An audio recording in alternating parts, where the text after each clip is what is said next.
Hello, ladies and gentlemen, and welcome to the Pittsfield Suns pregame show on the Pittsfield Suns Baseball Network. Here's the first pitch. Hot shot. High fly ball. Deep right field, and this one is gone. A moonshot by Patrick Sullivan, and a hanging ball over the plate skies this one deep to right field. A 3-run homer in his debut, Patrick Sullivan. And now we'll take you to the birthplace of baseball, Pittsfield, Massachusetts, and Paul Dowd Field at historic Wacona Park. Long hold, exhales, the 0-2. Hot shot past the diving second baseman Ricciardi. Another RBI single. They're going to round the next runner, and there will be no throw. A 2 RBI single by Brian McHale, and the game has been flipped for the momentum, and now the Suns lead it by a score of 5-2. And now, here are your hosts for Pittsfield Suns Baseball. Billy Madewell, Steve O'Brien, and Colin Quinn.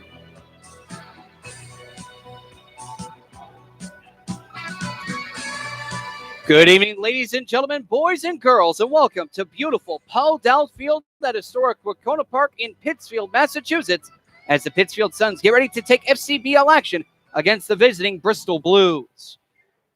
Good early evening, ladies and gentlemen. Thank you so much for joining us along in the broadcast. My name is Billy Madewell, joined alongside me, as always, Steve O'Brien Jr. and Colin Quinn. Gentlemen, Pittsfield Suns did not get to win their last time out.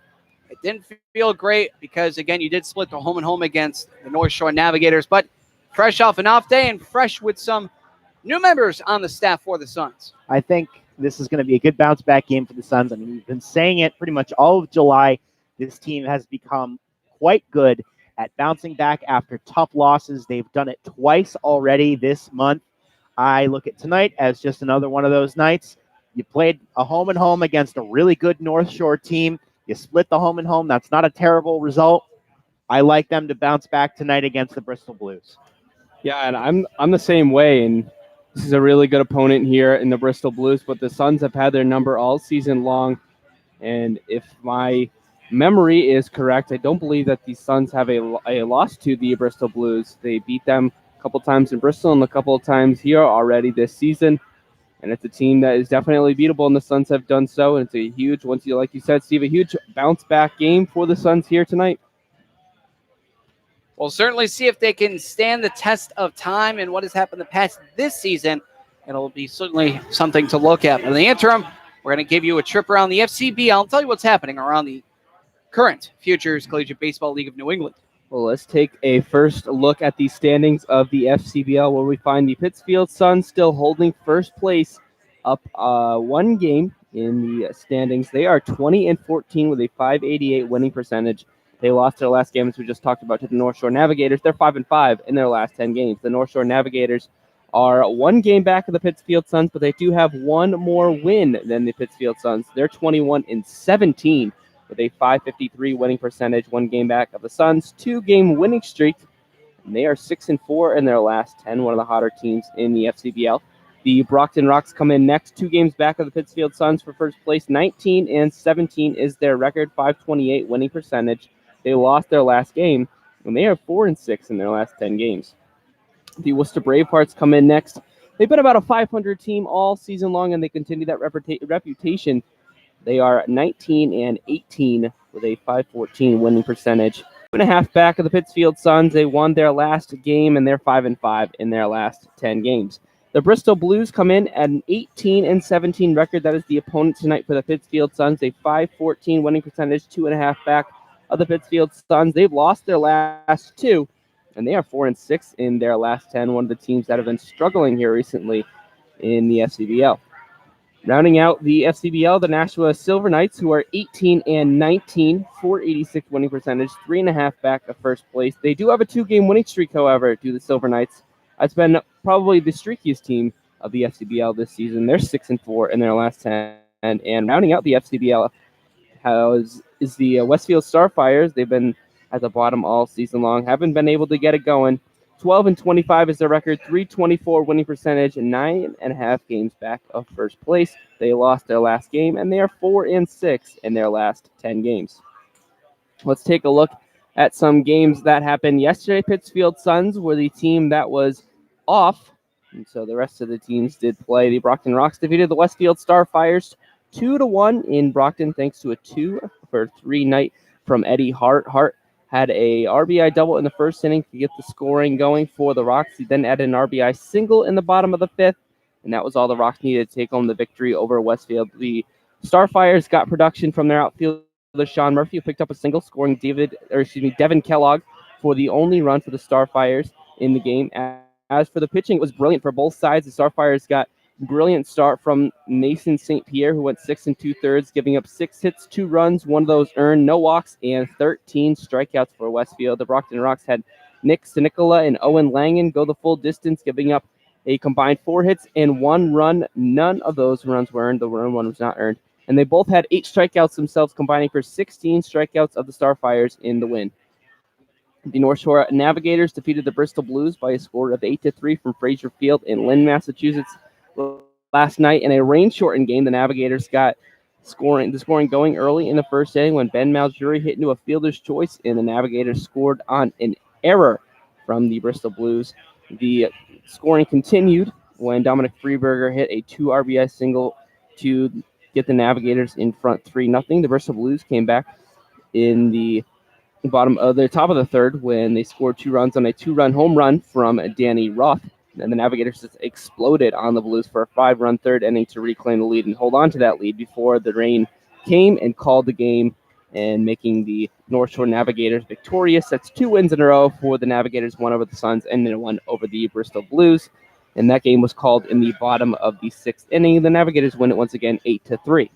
The Nashua Silver Knights defeated the Worcester Bravehearts barely last night in a 5-4 victory. The Silver Knights held a 5-0 lead heading into the top of the 9th inning, but Worcester made it interesting as their catcher Ben Rice hit a 2-run home run followed by an RBI double by outfielder Chris Rinaldi. The Bravehearts left the tying run 90 feet away at third base, falling to Nashua 5-4. The Silver Knights third baseman Phoenix Hernandez led the charge with a 1-for-3 evening with a sac fly, also an RBI single in the win. Taking a look at the games for today, the Worcester Bravehearts game 1 of the doubleheader from the Brockton Rocks after Worcester's Mariano Ricciardi sent game 1 into extra innings with an RBI double to center in the 7th. Ricciardi would get to bat in the 8th inning when he hit into a fielder's choice to score a run, which ended up being the winning run for the Worcester Bravehearts in the 8th inning. The Rocks got production from right fielder Corey Wieslow as he was 2-for-3, which included a solo home run and a 2 RBI triple. The Bravehearts and the Rocks are scheduled to start game 2 of their doubleheader at 6:30 p.m. The North Shore Navigators travel to Nashua, taking on the Silver Knights in Nashua with the first pitch scheduled for 6:05 p.m. All eyes will be on that game, especially for the Pittsfield Suns here tonight. And your Pittsfield Suns will host the Bristol Blues in hopes of bouncing back from Thursday night's loss in North Shore to the Navigators. First pitch is set for just about 6 o'clock here. And that is your look around the FCBL. And we had an interesting interview. And Steve, you want to give us some insight? Yes, indeed, we did. We talked to Pittsfield Suns infielder and famous holder of a 14-game hitting streak to start his tenure here with the Suns, Connor Berry. I'll have that interview for you right after this.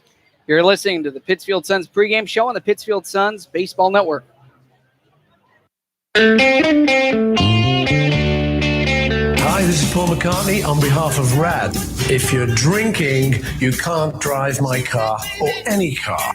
Remember, if you're partying this holiday season, don't drink and drive. Got it? It's just not worth it. Doesn't make sense. Thank you. Yes, I'm gonna be a star. A public service message brought to you by the U.S. Department of Transportation, RAD, the National Association of Broadcasters, and the Ad Council. At the American Lung Association, we're fighting for a day when we can all breathe easier. We're fighting for clear skies over every city and healthy lungs throughout the country. We're fighting to free millions of Americans from the addictive grip of tobacco and the devastating effects of lung disease. The American Lung Association isn't just fighting for air, we're fighting for all the things that make it worth breathing, and we can use your help. See what you can do at fightingforair.org. So here's my cell phone number. my husband's cell phone number, and here's the number to the grandparents. The number of the restaurant we'll be at, it's just down the block. And I told the neighbors you were here, so if anything happens, anything at all, don't hesitate to call. And what's your cell phone number again? I don't think I put that in. Honey. What? Honey, he'll be fine. Okay, let's go. I know you're right. The odds of a babysitter calling 911, 1 in 1,400. The odds of a child being diagnosed with autism, 1 in 150. You know the odds of autism. Now learn some of the signs. No big smiles or other joyful expressions by 6 months. No back and forth sharing of sounds or facial expressions by 9 months. And no babbling by 12 months. To learn more of the signs and more about autism, visit autismspeaks.org. Brought to you by Autism Speaks and the Ad Council. Welcome back to the Pittsfield Suns pregame show here on the Pittsfield Suns Baseball Network. Steve O'Brien Jr. standing here with Pittsfield Suns infielder Connor Berry. Connor, how are you today? Good, how are you? Not too bad. I'm here. So you had a 14-game hitting streak to start the year. You're 19 for 58 for a healthy 328 average. What's been going right for you this summer? Just trying to put the ball in play, finding holes, not trying to do too much, just trying to get some good wood on the ball.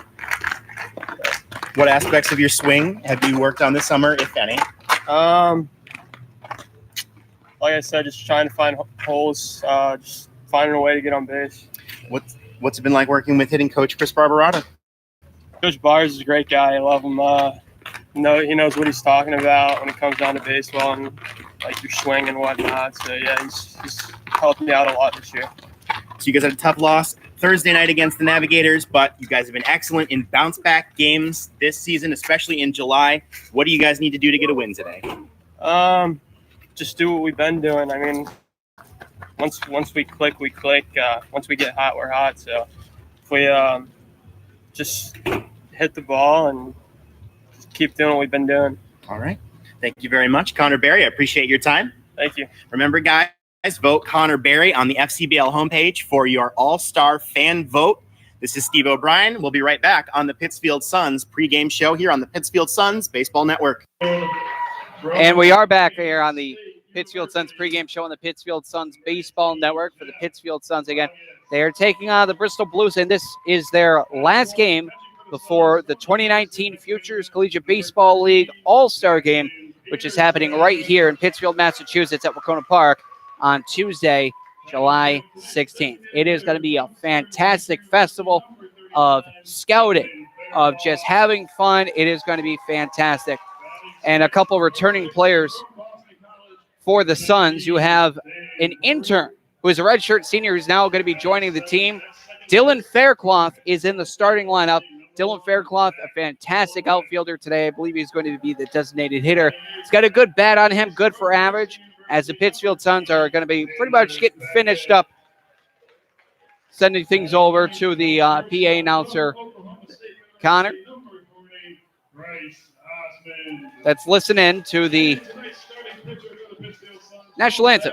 You've been listening to the Pittsfield Suns pregame show on the Pittsfield Suns Baseball Network.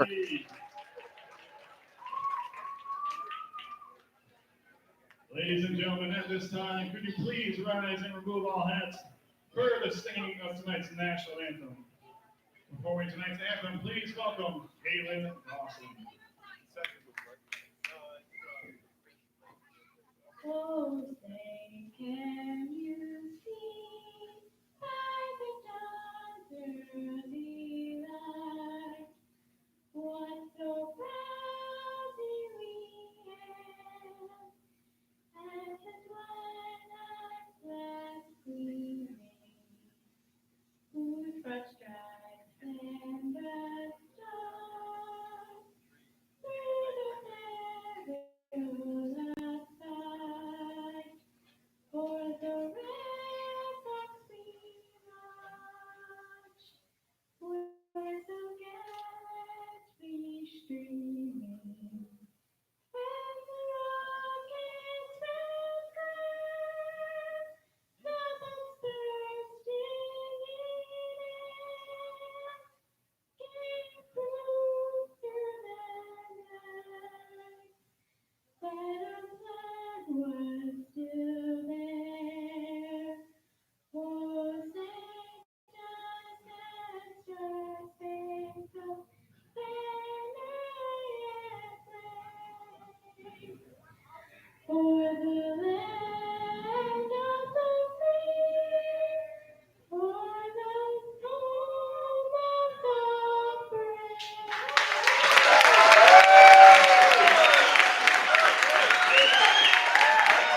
All right, with the national anthem sung, ladies and gentlemen, we're all set for Pittsfield Suns baseball, and now we present to you the starting lineup for the visiting Bristol Blues. Leading off this afternoon for the Bristol Blues will be their center fielder, number 7, Austin White. Batting in the 2 spot, their second baseman, number 2, Christian Beal. Batting in the 3 spot, the right fielder, number 15, Brandon Miller. Batting fourth, the third baseman, number 37, Buddy DeWayne. Batting in the 5 spot, the first baseman, number 12, Dylan Reynolds. Batting sixth, the catcher, number 14, Sam Loda. Batting in the 7th spot and new to the team, the shortstop, number 5, Noah Budzik. Batting 8th, and playing the designated hitter position this evening will be number 54, Griffin Schneider. And rounding out the order in the 9th spot is the left fielder, number 25, John Orzechowski. They will oppose Pittsfield Suns pitcher Mike Noki this afternoon. For Noki, he's been a stellar starter for the Suns. In 4 starts, he is 3-1 with a 2.57 ERA and 21 innings pitched. He's given up 25 hits, 13 runs, 6 of them are, that's less than half. 4 walks to 13 strikeouts. Noki on the mound for the Suns tonight. And now present to you the defensive alignment. Take a look at the defensive alignment for the Pittsfield Suns. As Billy mentioned, Mike Noki on the hill. It'll be Jackson Peterson behind the plate from third to first. Goes Beckett, Osmond, Kalumovic, and Baruch. And in the outfield for the Suns, Bogus, Trenkel, and Coley. Your defensive alignment for the Pittsfield Suns here tonight. Outfield dimensions that Paul outfield at Wacona Park as quick as possible here. 310 down the left field line, 377 in left field, 374 in center field, 403 the power alley in right center field, 305 down the right field line. For the Pittsfield Suns, what do they have to do to bounce back real quick? I'd like to see Mike Noki go at least 6 tonight, 3 or 4 earned runs at the most. We saw some brilliant hitting from the Suns in our last home game against the Navigators. Continue that trend. And leading off this contest for the Bristol Blues, that is going to be the center fielder, number 7, Austin White. The Blues, number 7, Austin White.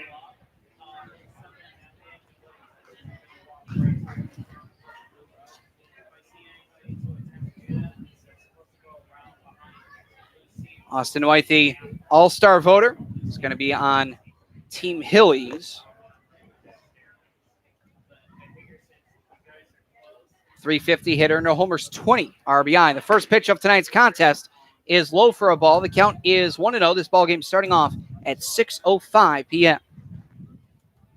Well, Austin White, a pretty easy all-star selection. And a pretty easy grab there from Beckett off a short hop, a throw to first in time.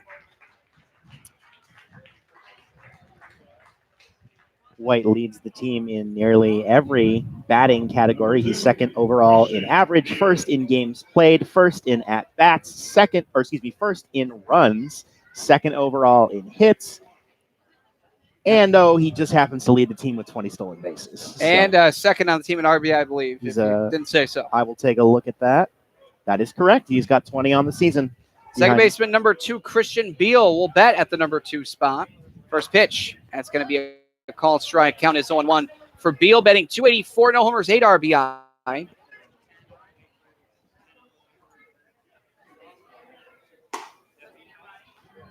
That one looks like it missed out of the zone, and the count is 1 ball and 1 strike.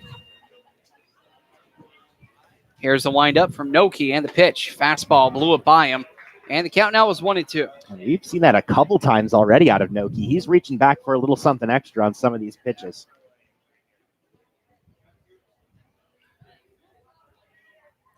Here's a 1-2, caught on a miss for strike 3. Off to a great start is Noki with his defense behind him. That'll be a strikeout first in the ballgame. Now here's the right fielder, number 15, Brandon Miller. For Brandon Miller, he's also an all-star vote. And we take a peek at Miller leading the team in average. 364 hitter, 3 homers leads the team, and 25 RBI, which leads the team. Miller's 364 average actually leads the league currently. He is part of a Bristol Blues team that has found their hitting stroke here this season. First pitch swinging. It's fouled off third base side, and that's going to go foul and out of play. For quite some time, and maybe still currently, I'll have one of you two correct me on this if I'm wrong. They led the FCBL in team average. Might be second now. At one point, yes, they did. You are correct. Pitch. Grabbing that one there is Peterson. Count is now 1-1. Well, rosters are starting to turn over a little bit here, especially now for the Blues, and the Suns got a couple of new names on the rosters. I'm interested to see how that changes anything. This one, a hot shot up the middle, and for a base hit, Bristol continues their league-leading hitting. Right now, they do lead the league over North Shore, batting .278, which is just 2 points over North Shore at .276. That is a healthy average, any way you slice it. As you said, Colin, of some roster turnover here for the Suns. We saw a few new faces join the team, as well as a few familiar faces head back to college. Andrew Fernandez, Jack Colley, Jake Hodros, I believe. Third baseman number 37, Buddy Dwayne, the all-star vote getter. Pickoff throw over to first, a rainbow throw. We take a peek at Buddy Dwayne on the season. He is third on the team in hitting, .325, no homers, 11 RBI. The runner on first, 2 gone. First pitch, that is low for a ball. The count is 1-0. Well, Buddy's a guy that came in late for the Bristol Blues, a little bit later than usual. .325 average, not too shabby. He's a guy that hits for contact more than anything. No homers on the season, does have 3 extra base hits, though. This one is tap foul for an extra pitch. He will see. The count is 1-1.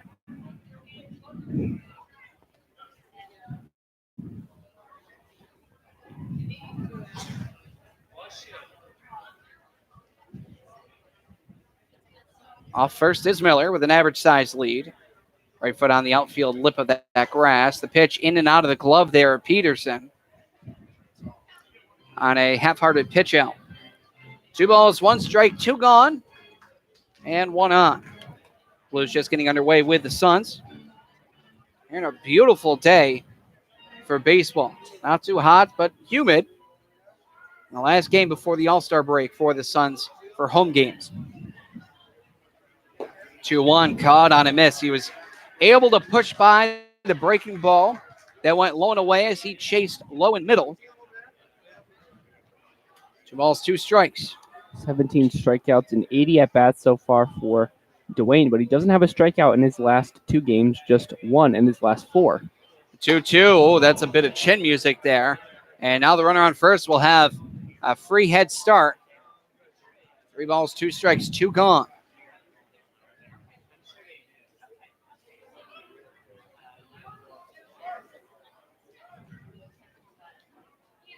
Noki with a payoff. That one goes over the inside part of the plate, but dips low, and that's going to be the first walk given up. Bring up the first baseman, number 12, Dylan Reynolds. For Reynolds, batting .264, no homer, 17 RBI.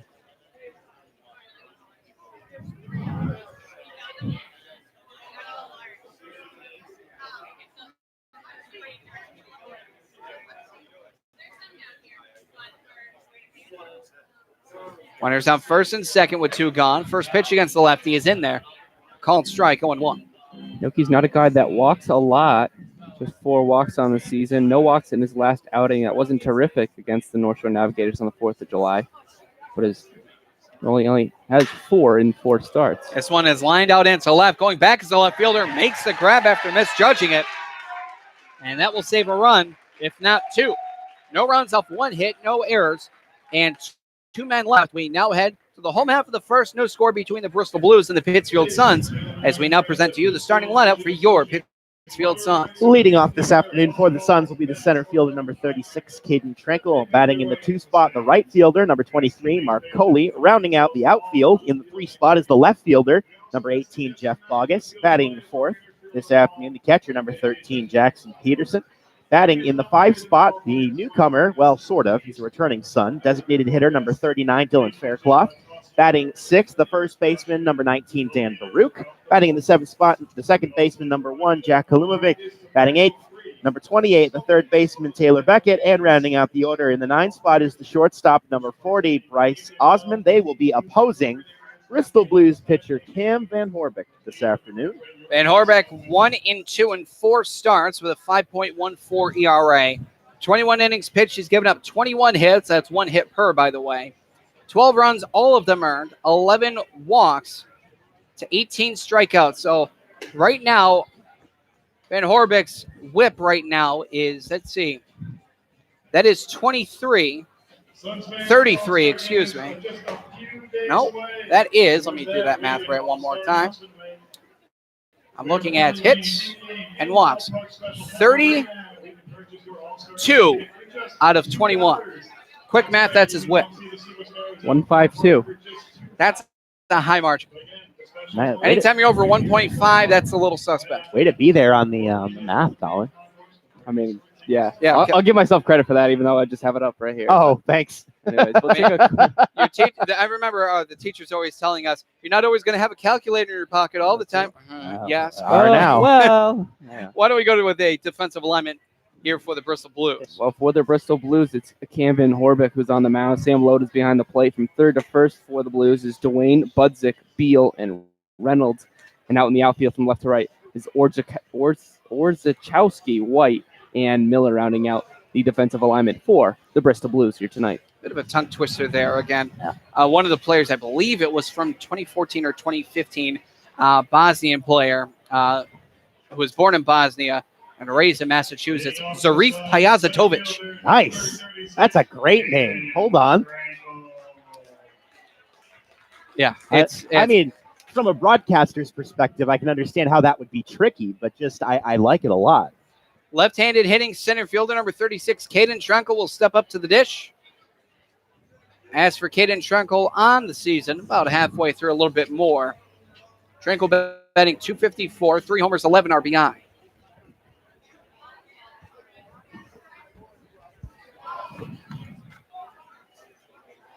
This one, a hot shot going into left, and the left fielder on a line drive will collect it.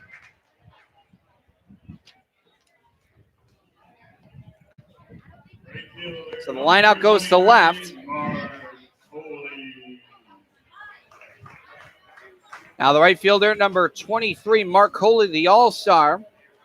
Coley is batting .289, 6 homers, 20 RBI. First pitch misses outside, and the count is 1-0. I believe we just got notice of a late scratch for the catcher, Sam Loda. As the pitch that's in there, called strike, 1-1. Actually looking like number 32, Jordan Lask. That is the catcher. Pitch misses outside. 2 balls, 1 strike here to Mark Coley with 1 gone in the bottom half of the first. We'll get notice in between innings. A 2-1. That's in there, called strike at the knees on the changeup. 2 balls, 2 strikes here from Van Horbeck. Coley 10 stolen bases this season, 6 homers, 20 RBIs, and a good summer. This one bounces in, it appears, as count now goes full at 3-2. Saw him in his last game here against the Navigators, went 2 for 3, a triple, a home run, 3 RBIs. Started off 2 for 2. Looked like he had a chance at the cycle, but just not to be. This one is low, and trotting over to first will be Coley. Good eye there on ball 4. And now this will bring up the third hitter, left fielder and left-handed hitting, number 18, Jeff Bogus. Also an all-star vote go-getter. Bogus on the season, 286 batter, 2 homers, 15 RBI. And for Coley out there on the base paths, the only Pittsfield son with double digits. He is 10 for 11. We mentioned Bogus, an all-star. He has been a guy that has come up from what looked to be not so good summer to something that's been really, really good. First pitch, that's down the pike. A call and strike makes it 0-1. Yes, sir. He definitely has turned it on of late. Coming into the July 10th win against the Navigators, he had a 6-game hitting streak going. 3 of those 6 games were multi-hit games. Next pitch, high drive deep to right. Going back is Miller. He's going to head towards the wall. He's going to reach up 5 feet in front of the wall and make the grab. He got turned around there with the wind. We thought it was going to be out of here, but the wind pulls it back in. And that's just going to be allowed out to right, bringing up the catcher, number 13, all-star Jackson Peterson. As Peterson is batting .247, 6 homers, 23 RBI. And this is a guy that is pretty much the opposite of Jeff Bogus, who started off red hot and just recently has cooled down a bit. Had a over 300 average at one point on June 30th, but July has not been his month so far. The lefty fires. The changeup misses low, 1-0. Yes, sir. His average has declined from 304 on June 30th to, again, that 247 mark now here on July 13th. Pitch. Oh, boy, that looked good from here, but it's ruled out of the zone. Count is 2-0. He's also hit only 1 home run here in the month of July, so home run king looking to get his stroke back. Goalie tiptoeing, looking to steal. He does. The pitch is in there. A called strike. Throw over to second is not in time.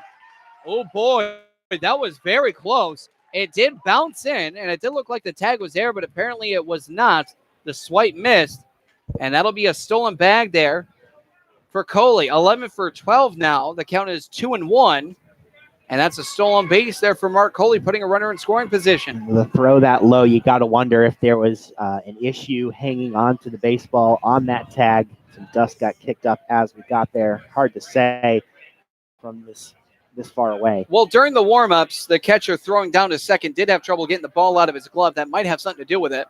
A bluff go as this one low and outside. I don't know. on the lower outside corner for a ball. That one looked in there.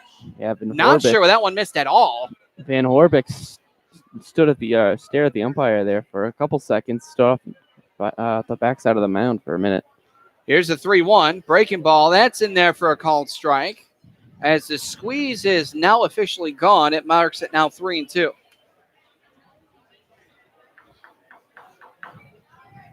Coley on second. Much like the Blues in the top half, they have a runner in scoring position. Let's see if the Suns can capitalize. The runner goes as this one's shot in between first and second, underneath the glove of the second baseman, Beal. And that's going to be an RBI single by Jackson Peterson as the Pittsfield Suns take an early 1-0 lead after Beal slides and it goes by him. Thought Beal may have had a play on that one. Wasn't hit overly hard, but gets by his dive, and lucky enough for Jackson Peterson, he's got an RBI on the board. How about that running jump by Mark Coley off of second base? Allowed him to come around and score on a fairly soft hit into right field. He would have had a shot at it nonetheless with his speed, but. And now here's something I'm looking forward to. A returning Pittsfield Sun player, Dylan Faircloth. Well, that's not a good way to start, fouling off of himself. But he has gotten a mane on his head right now. Dylan Faircloth was a pivotal utility player for the Pittsfield Suns last season. As Faircloth last year in the summer played 41 games, batted .270, 2 homers and 19 RBI.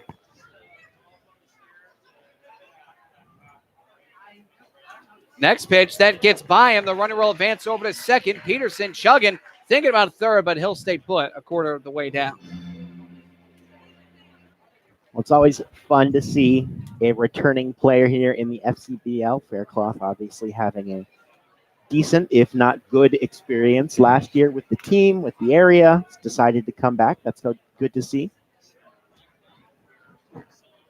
And I'm not kidding. He's got some locks on that rival Caden I can see that from here. Can't wait to see him step out into the field of play and maybe lose a hat at some point. Time is called. So another runner in scoring position for the Suns as Peterson's on second due to that wild pitch. 1 ball, 1 strike, 2 gone. Suns already with a 1-0 lead. Dancing out there is Peterson. 1-1. Swung on and missed, and the count now 1 ball, 2 strikes with 2 gone. Faircloth places college ball at SNHU. He is a .248 hitter, 3 homers, 20 RBIs, 5 stolen bases, 16 runs, caught stealing twice, so 5 out of 7 on the base paths. No triples. He's 3 got doubles. a cannon of an arm out there in right field. That's where he plays the majority of his baseball, at least he did in Pittsfield, as that is ricocheting off the protective netting. And we'll go again to 1-2. It's funny, in his photo for SNHU, he doesn't have those the locks that he has now. He's got a little short hair, a little scruff on the face, but Yeah, he grew it out. definitely got some long hair there today. Runner goes. A step-off throw to third is in time. Peterson running to third. Faircloth had a 1-2 count. Try to catch him napping, but that is not the time to do it. Some unhealthy base running there by Peterson. He's caught stealing 1-5. That's going to end the inning. 1 run off, 1 hit, no errors, and nobody left. We now head through 1 full inning of play, and the Pittsfield Suns lead the ball game currently by a score of 1-0 over Bristol Blues. You're listening to Pittsfield Suns Baseball on the Pittsfield Suns Baseball Network. Salagadoola, metricaboola, bibbidi bobbidi. You must be your fairy godmother. Yes. It doesn't take a fairy godmother to tell you that the right fit means everything. Good heavens, child. You can't go in that. Children under 4'9" need to be in a booster seat because they aren't ready for adult safety belts alone. Many parents miss the important step of booster seats. Maybe you better explain things to him. Booster seats raise your child up so that a safety belt designed for adults will fit and protect them properly. Oh, that does make a difference. Remember that 4'9" is the magic number, and get your little pumpkin there safely in a booster seat. Hop in, my dear. Oh, thank you. And like Cinderella, you can live happily ever after. It's like a dream. A wonderful dream come true. For more information, visit boosterseat.gov. This has been a message from the U.S. Department of Transportation and the Ad Council. Hi, we're talking to real smokers about quitting. Tell me when you smoke and why you smoke. Eat, cigarette, kids, cigarette, dinner, another cigarette. One on my way to lunch, one after lunch. And another cigarette, and another cigarette. Have you tried to quit? Yes. I become angry. It ain't that easy. You can't just quit cold turkey. I tried. What would you do different? Actually having a plan and thinking it through. You have to relearn how to live your life without a cigarette in your hand. With the right plan, you can quit smoking. Free at becomeanx.org. X, a new way to think about quitting. Brought to you by X and the Ad Council. Getting your child home safely Tap your views together 3 times. is just a click away. There's no place like home. But making sure your child is in the right seat is just one of the steps down the road to safer travels. I don't know how it works. Find the right seat for your little one's age and size. There's no better way to get home safely. Know for sure that your child is in the right seat. How can I ever thank you enough? Get all the facts at safercar.gov/the right seat. Brought to you by the National Highway Traffic Safety Administration and the Ad Council. Leading off in the top of the second, it was confirmed. It is the catcher number 32. That is Jordan Lask, a late scratch to Sam Loda.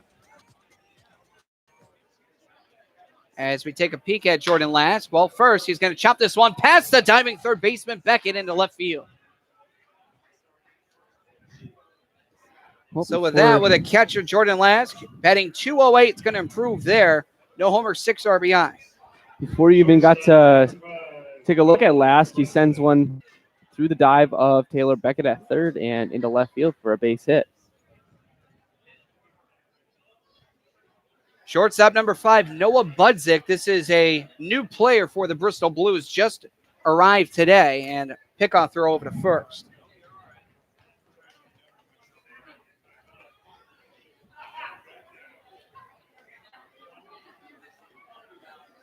This hits the outside corner against the lefty. Count is 0-1. Budzik from the University of New Haven. Cromwell, Connecticut native. Business management is his major. .260 average this season. Pitch misses outside, 1-1. 6'1", 140 pounds. I believe that was meant to be 190.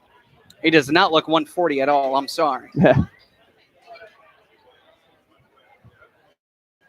1-1. Misses low and outside. Now 2-1. Was 39 for 150. 2 doubles, 14 RBIs this season. 18 walks to 32 strikeouts. Hot shot foul, and the count will now shift to 2-2. Gentlemen, I've been doing some research in between innings here. As it turns out, the Blues have won a game against the Suns this year. They have won one game against the Suns, or 1-2. There was a game that went to the home run derby. Chopper headed towards short. He's going to flip over to second for one. Throw over to first is in time. That's an old-fashioned 6-4-3 double play. Osmond to Kalumovic to Baruch. One game that did go to the home run derby, which I am currently in search of the result for. So the Suns have lost at least one game to the Blues this season, but by and large have indeed had Bristol's number. They've been very good against this Bristol team. The DH number 54, Griffin Schneider, is going to step up to the dish. First pitch, fouled off, count 0-1. Schneider batting .204, no homers, 3 RBI.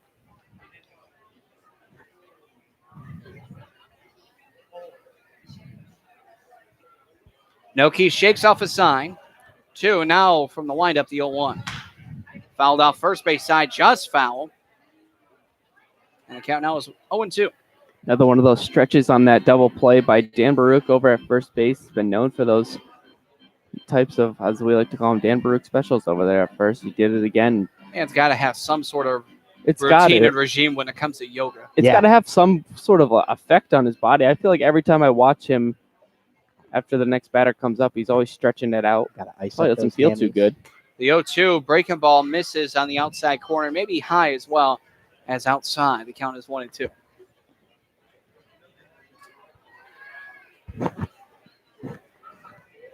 One, two, and oh boy, that one tangled up Peterson. I think that got in the eyes of John Nevis, the home plate umpire. Paul McKinney also on the umpiring crew on the bases. Count is 2 balls, 2 strikes, 2 gone. Noki with the pitch. Swung on a miss for strike 3. That's going to end the inning.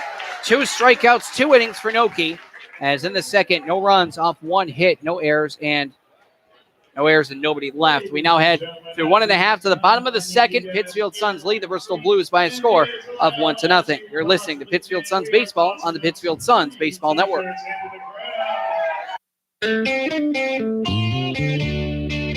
Hi, this is Paul McCartney on behalf of RAD.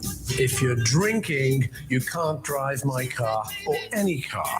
Remember, if you're partying this holiday season, don't drink and drive. Got it? It's just not worth it. Doesn't make sense. Thank you. Yes, I'm gonna be a star. A public service message brought to you by the U.S. Department of Transportation, RAD, the National Association of Broadcasters, and the Ad Council. Do you suffer from the heartbreak of brain rot, feeling bored, sluggish, listless? Not had a new idea in days? Using electronic gizmos without a clue why they work? Now there's help. Ham radio, guaranteed to stimulate your corroding neurons and open a whole new world of excitement. To learn more about ham radio, go to helloradio.org. Side effects of ham radio usage include mental stimulation, desire for education, new career paths, understanding of technology, and cases of addiction have been reported. If you experience any of these symptoms, you're welcome. Ham radio. It's not your granddaddy's radio anymore. Type 2 diabetes is a serious chronic health threat in America. It affects tens of millions of people. Many people who have the disease don't know it. Diabetes can cause health problems, such as heart disease, strokes, amputations, and blindness. Talk to your doctor, get screened if you're at risk, and learn how to avoid becoming one of the millions of new cases of diabetes each year. You can help prevent type 2 diabetes. A message from CDC and HHS.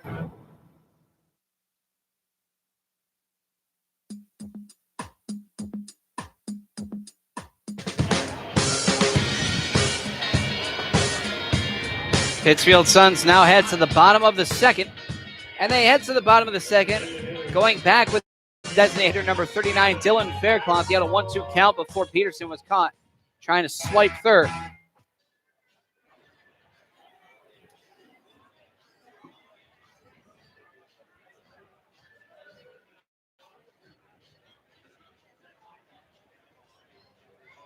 Faircloth, again, a pivotal member for the Pittsfield Sun squad last season. Looking to return the favor here in the latter half of the season. Here is first pitch. Slow roller between third and short. Backhanded by the shortstop. Throw over to first is not in time. First baseman Reynolds had a tough time picking that one out of the dirt. came out of his glove. Not sure if he would have been safe or out if Reynolds would have caught that ball, but it would have been definitely close. Was a bang play right now. Before review, we're going to rule that one a hit.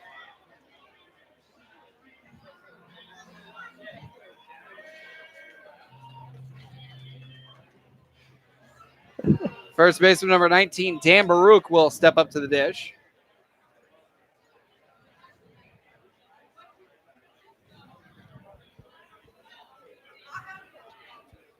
Pitch. Good breaking ball. Oh, it missed. And I think Baruch was full too. He said that was inside. Count is 1-0 for Dan Baruch on the season. Baruch batting .278, a homer, 9 RBI. Pitch. That hits the outside corner.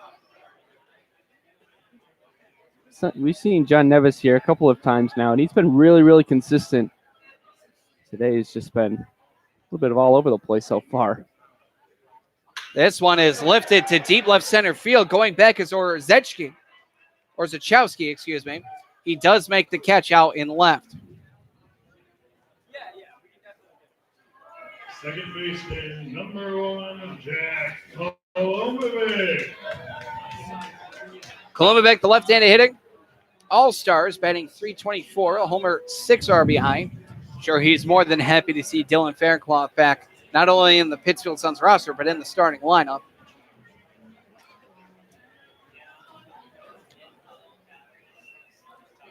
Faircloth, good lead over on first. Pitch. That's in there at the knees. A called strike against the lefty, 0-1. Kolomovic was 1 for 4 in his last time out against the Navigators. 1 run scored. Had a triple in that game, but also had 3 strikeouts. The guy's been striking out quite often, 5 in his last 3 games. This one, a check swing, doesn't matter. It's on the outside part of the plate. Kolomovic has been one of the more consistent hitters for the Suns this year. His average was at .333 back on June 26th.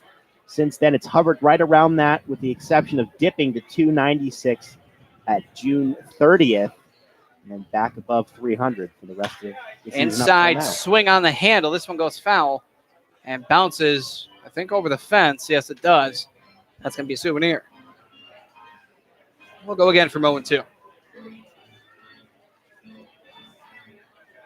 He's a guy that just recently has been stealing a couple of bases. Is Kolomovic. 3 for 3. He's only 3 this season. They've all come in the month of July. This one is a bouncer past the second baseman, Beal. Rounding second, but holding up there will be Faircloth. It's a sound single by Kolomovic. Number 28, Taylor Beckett. A lot of infielders getting dirty already here early on.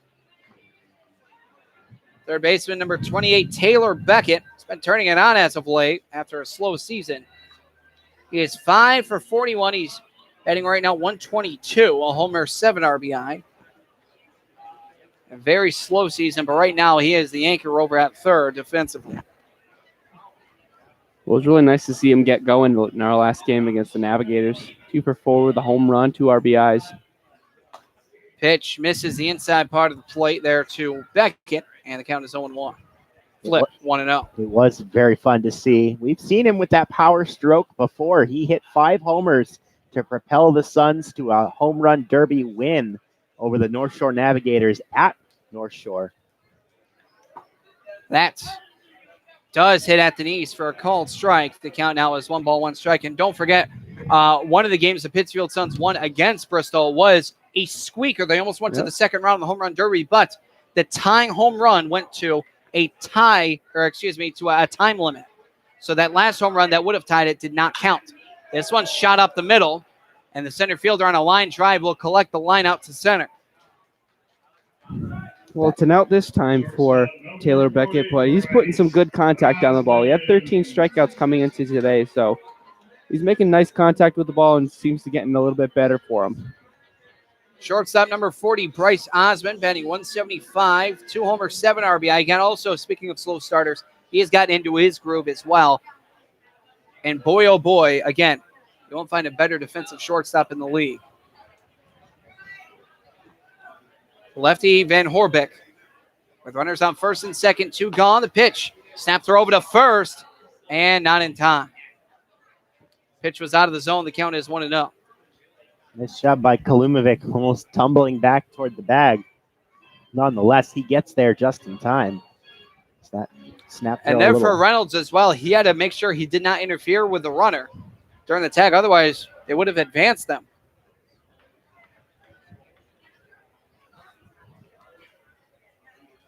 The 1-0. Misses inside.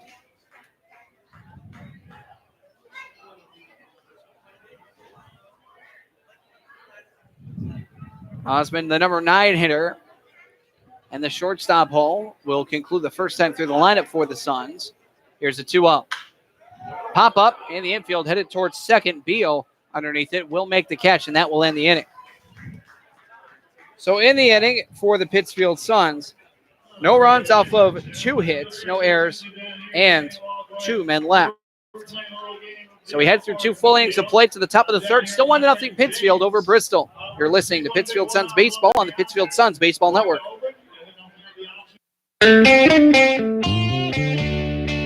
Hi, this is Paul McCartney on behalf of RAD. If you're drinking, you can't drive my car or any car. Remember, if you're partying this holiday season, don't drink and drive. Got it? It's just not worth it. Doesn't make sense. Thank you. Yes, I'm gonna be a star. A public service message brought to you by the U.S. Department of Transportation, RAD, the National Association of Broadcasters, and the Ad Council. I have a passion for the environment. That's why I serve in the United States Coast Guard. We monitor commercial vessels, making sure our ports and waterways are safe and clean from oil or other hazardous material. We patrol our fisheries, protect marine wildlife and their habitats. With all we do, it's about protecting America. Were you born ready to protect America? Learn more at gocoastguard.com. Sponsored by the United States Coast Guard in cooperation with the Massachusetts Broadcasters Association and this station. So here's my...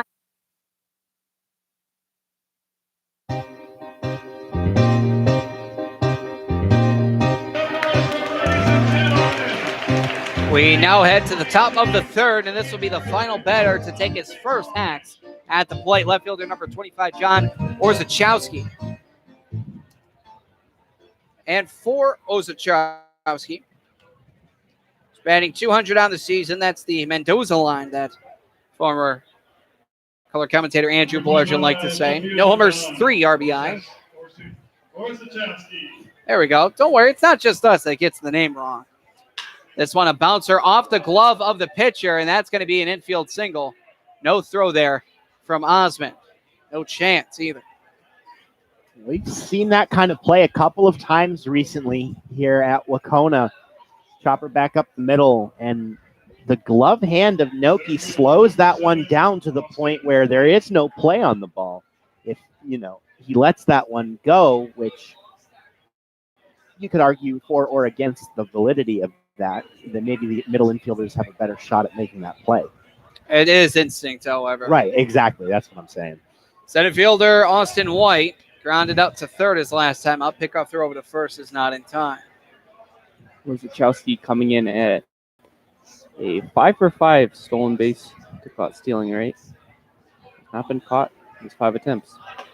Flash and bunt, he did go. No pickoff throw, but a bluff attempt.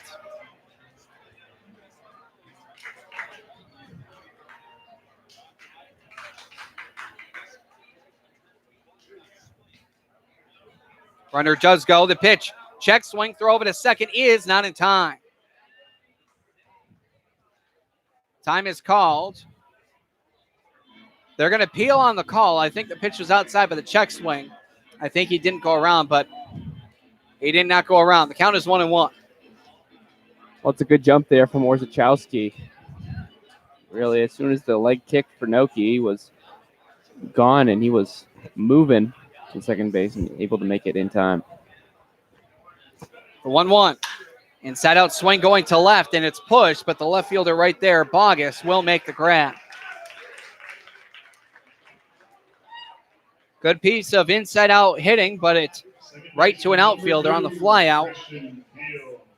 Christian Beal struck out swinging on a 1-2 count his previous time up.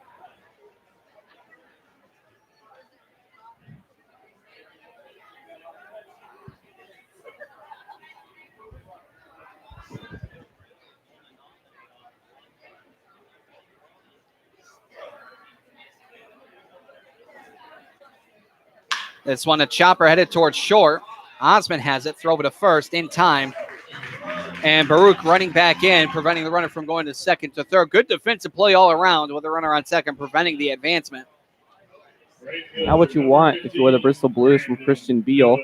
A ground ball to the right side would have been beneficial, but a ground ball to the left side holds the runner there at second, and now they're 2 outs. But they do have their best hitter in the lineup coming up to bat now. That's Brandon Miller, the All-Star, has already gotten a hit in the contest. Actually, a lot of hits right now through 3, averaging 1 per. Each team with 3 hits, but the Pittsfield Suns with the big one as they collect the 1 run on the scoreboard thus far. A pickoff motion headed towards second. Just keep an eye on him. A hit in the outfield can score Orzechowski.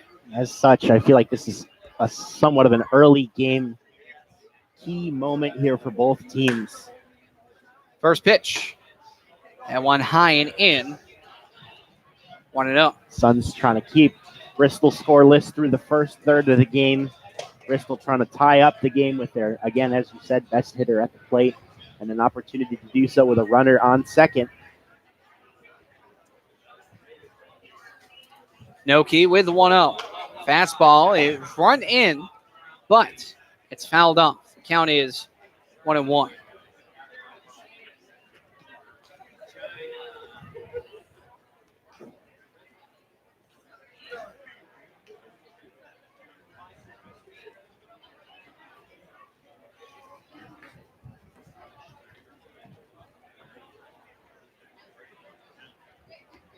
Long hold by Noki, the 1-1.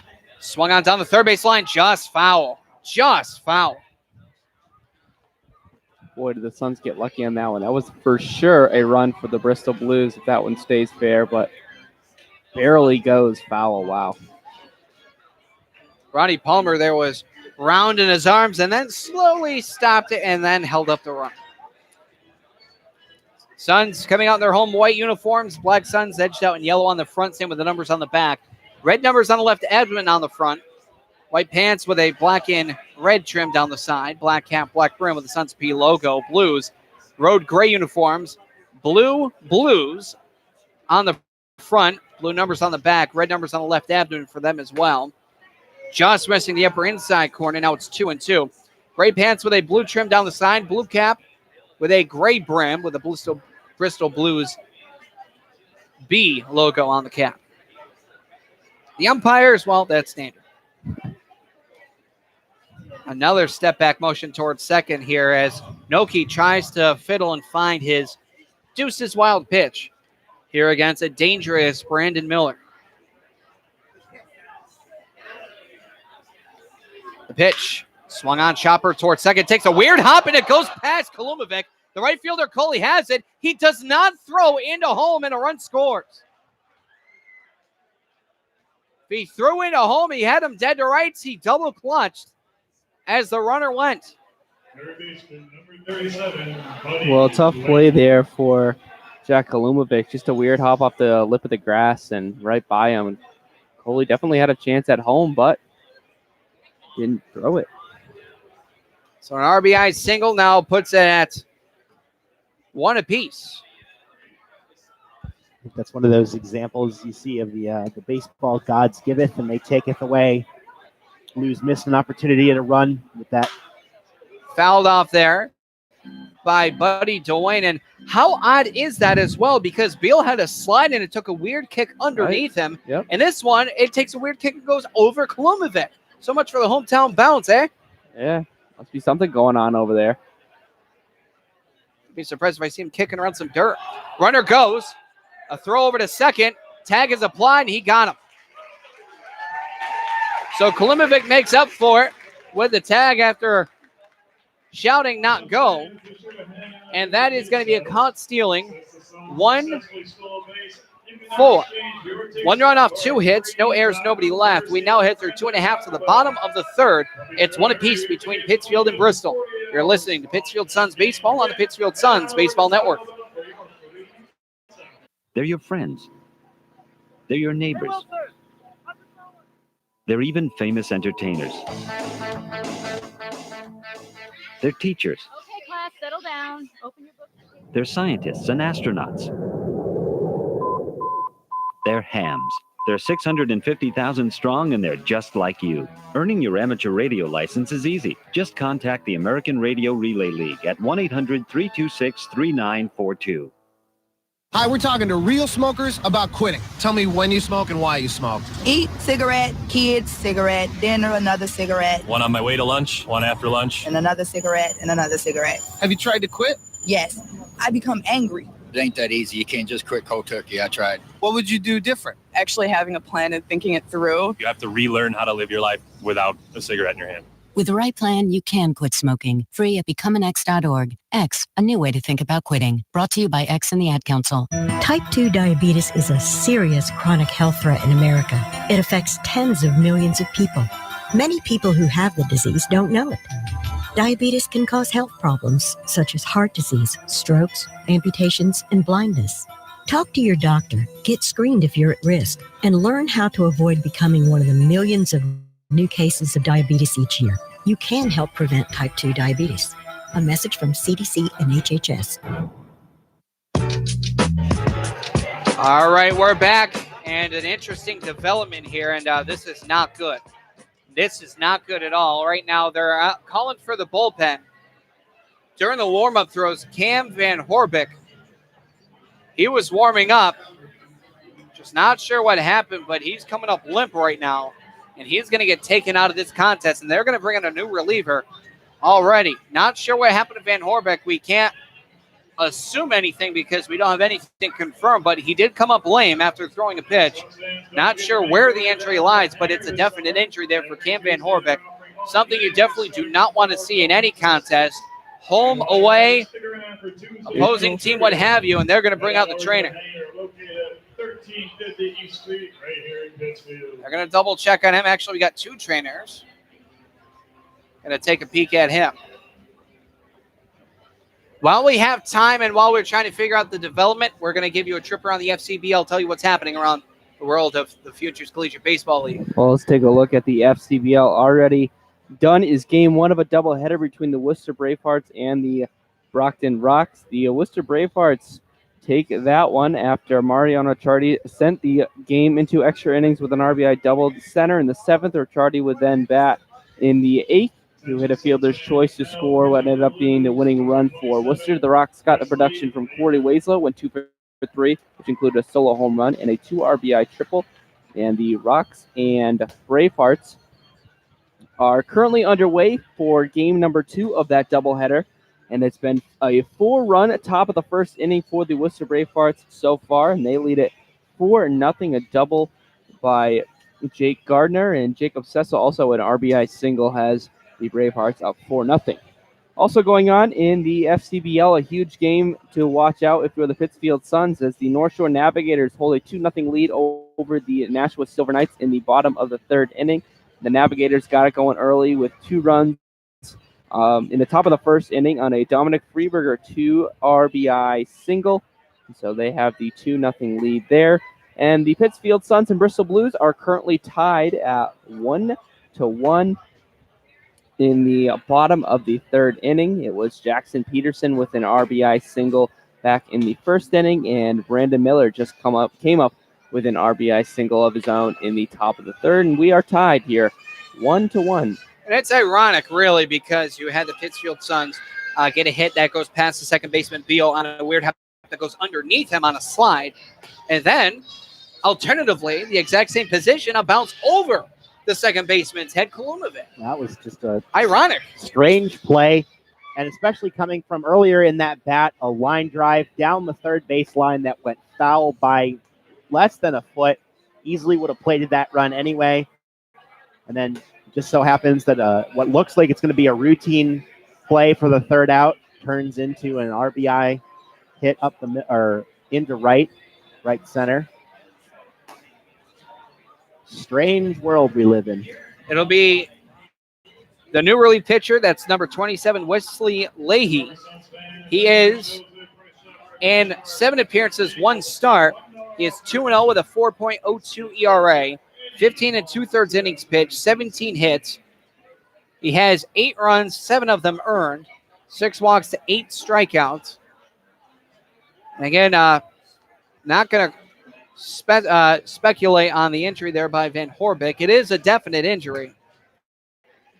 Looks like it might be to the backside or something like that, but not sure if it's the backside, the arm, the lower extremities, what have you. They're assessing any and all areas, that being the trainers, but we're just not going to speculate any further. As warming up is Leahy.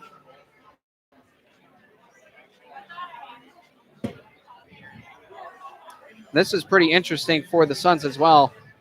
Right now, this week, as well as the week of the 21st through the 27th, that is the most home games the Pittsfield Suns will have in a single calendar week this season, which is interesting.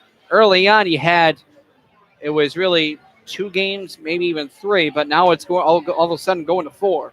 A lot of home games in the latter half.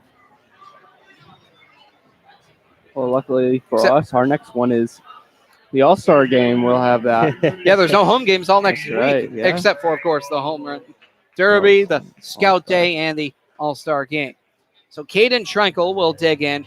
Van Horbeck, his final stats are going to be 2 innings facing all 9 batters. 1 run, it was earned off 3 hits, a walk, wild pitch, and he threw a total of 33 pitches, 21 for strikes, as the first pitch from Leahy misses to the lefty Trenkel. Count is 1-0. The pitch, that one is tapped foul. Oh boy, I think that one got a piece of Lask there. But umpire John Nevis going to slowly walk out and then throw the ball slowly over to the pitcher. Give him some time of recovery there for Lask. The late addition to the lineup for the Bristol Blues. Not originally on the lineup card, but it's been put in there. Here's the 1-1. In and out of the glove there of Lask. Did his glove just break? He's checking it over, but I don't think so. Oh, look, it looks fine. I thought it just broke. Either that or it went right through the webbing. Here's the 2-1. Shot headed towards first. Good glove there by Reynolds. He'll take it himself. Tag is applied on the bag, and that'll be out number 1. Right fielder number 23, Mark Coley. Mark Coley will step up to the dish as he walks, stole a base, and later score.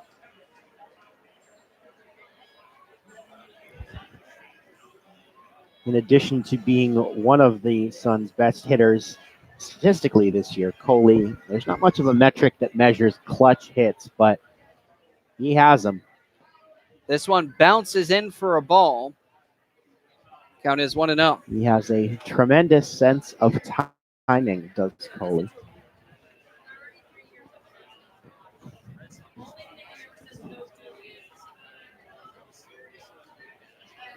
Here's the 1-0.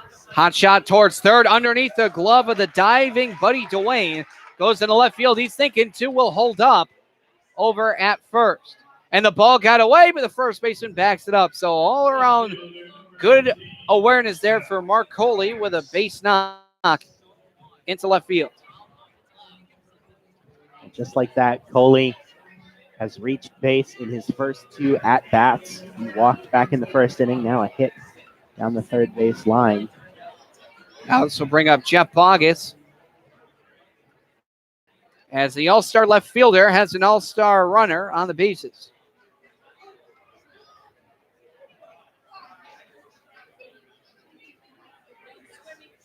And the pitch misses the outside corner high, 1-0. August gave it a ride last time to right field, but just missed a home run, probably about 6 or 7 feet out there and right. That one misses outside as well, and the count is now 2-0.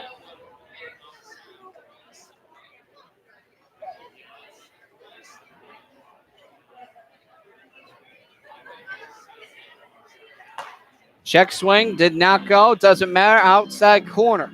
2-1. Pittsfield Suns ramping up their last home game before the All-Star break. Runner goes as this is fouled back. Count is 2-2. The first FCBL All-Star game occurred in 2012, the second year for the league. First one was in Nashua in 2012. 2013 was when the Pittsfield Suns first hosted the All-Star game. Runner goes at 2-2.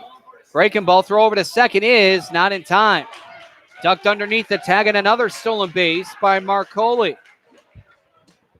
Pitch missed, and the count is now full at 3-2. He is just having himself a day right now as Coley. He's responsible for the one run that the Suns do currently have. He came around to score on the Jackson Peterson RBI base knock. They got 2 stolen bags on the day. This one misses, and that stolen base is just a stab pattern. He would have been to second anyway. It's a walk, bringing up Jackson Peterson, and second baseman Beal is going to be on his toes, expecting a ball up, down, left, or right. He's got to be ready for anything. Upward, below him. What happened? No, it's got to be anything. Who knows what he's going to get?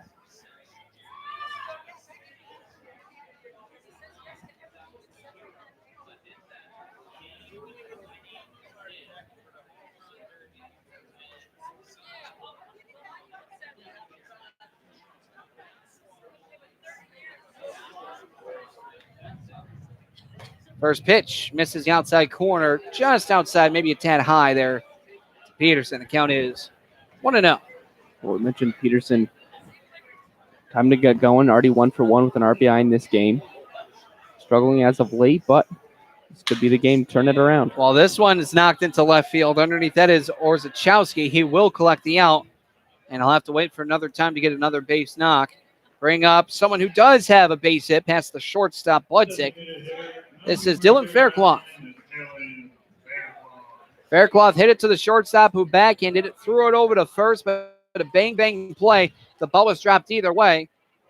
More or less, again, it was a bang-bang play. Probably would have been in there safely either way. Plus, it was a really hard play for the shortstop and a slow roller. These two guys, Leahy and Faircloth, awfully familiar with each other. They go to the same school, SNHU. Inside out swing, foul back. 0-1 is the count. It's got to be a very friendly battle. Speaking of, that's kind of one of the most exciting aspects of this All-Star game coming up for me, seeing these Pittsfield Suns players pitted against their own teammates. This one's fouled back. 0-2. Yeah, it's going to be weird seeing people like John Clayton face off against Jackson Peterson. Yes, sir. That will be a delight for us in the broadcast booth anyway. I'm expecting some friendly ribbing. Oh, I'm sure. The 0-2. Foul back. First base side. We'll go again, 2-0-2. 3 straight fouls from Faircloth here. Leahy just giving him giving the batter Faircloth just some straight heat. Said, you can hit it, you can hit it. See what he goes here with. High fly ball, a tomahawk swing headed towards short. Budzik underneath it. Will collect the final out of the inning. So in the inning, after the pop out, no runs off 1 hit, no errors, and 2 men left. A little joking there from Coley in last with the Jordan shrug there from Coley. There you go. As it is 1-1, Bristol is tied with Pittsfield. You're listening to Pittsfield Suns Baseball on the Pittsfield Suns Baseball Network. I have a passion for the environment. That's why I serve in the United States Coast Guard. We monitor commercial vessels, making sure our ports and waterways are safe and clean from oil or other hazardous material. We patrol our fisheries, protect marine wildlife and their habitats. With all we do, it's about protecting America. Were you born ready to protect America? Learn more at gocoastguard.com. Sponsored by the United States Coast Guard in cooperation with the Massachusetts Broadcasters Association and this station. At the American Lung Association, we're fighting for a day when we can all breathe easier. We're fighting for clear skies over every city and healthy lungs throughout the country. We're fighting to free millions of Americans from the addictive grip of tobacco and the devastating effects of lung disease. The American Lung Association isn't just fighting for air, we're fighting for all the things that make it worth breathing, and we can use your help. See what you can do at fightingforair.org. Getting your child home safely Tap your views together 3 times. is just a click away. There's no place like home. But making sure your child is in the right seat is just one of the steps down the road to safer travels. I don't know how it works. Find the right seat for your little one's age and size. There's no better way to get home safely. Know for sure that your child is in the right seat. How can I ever thank you enough? Get all the facts at safercar.gov/the right seat. Brought to you by the National Highway Traffic Safety Administration and the Ad Council. New pitcher in the ballgame for the Pittsfield Suns. This is going to be right-handed hurler, number 26, Austin Janeo. Will step up to the dish for the Suns. Step up to the rubber. For Janeo on the season, Janeo in 8 appearances, 3 of them starts, is 0-1 with a 6.98 ERA in 16 in the third innings pitched. He's given up 21 hits, 17 runs, 15 of them earned, 9 walks to 13 strikeouts. And that'll end the line on Mike Noki with a no decision on a more or less staff day. First pitch swinging, first pitch belted out to center. Back going is Trinkle, and on the run, he will make the grab. Great play there by Trinkle, as we're going to give you a final line on Noki. On 3 innings of work for Mike Noki, the All-Star. 12 batters faced, 1 run, it was earned off 4 hits. Gave up 1 walk to 2 strikeouts. He threw a total of 39 pitches, 25 for strikes. More or less, probably on a pitch limit because of the All-Star game coming up, and he is going to be one of the pitchers in that ball game. First baseman number 12, Dylan Reynolds, will dig in from the left-hand side against Janeo.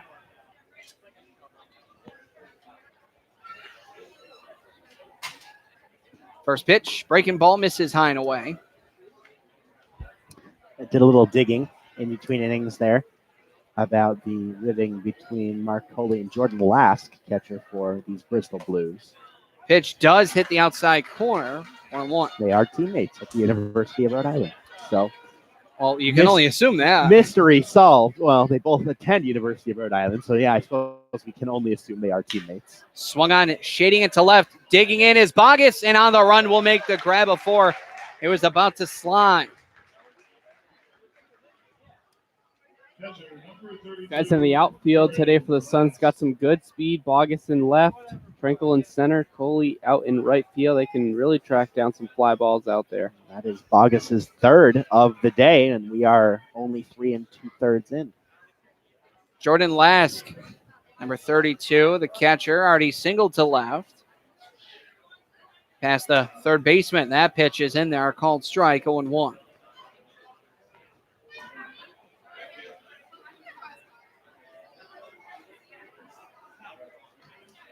Next pitch, that hits in there on the inside corner, 0-2. That's a nice break to it.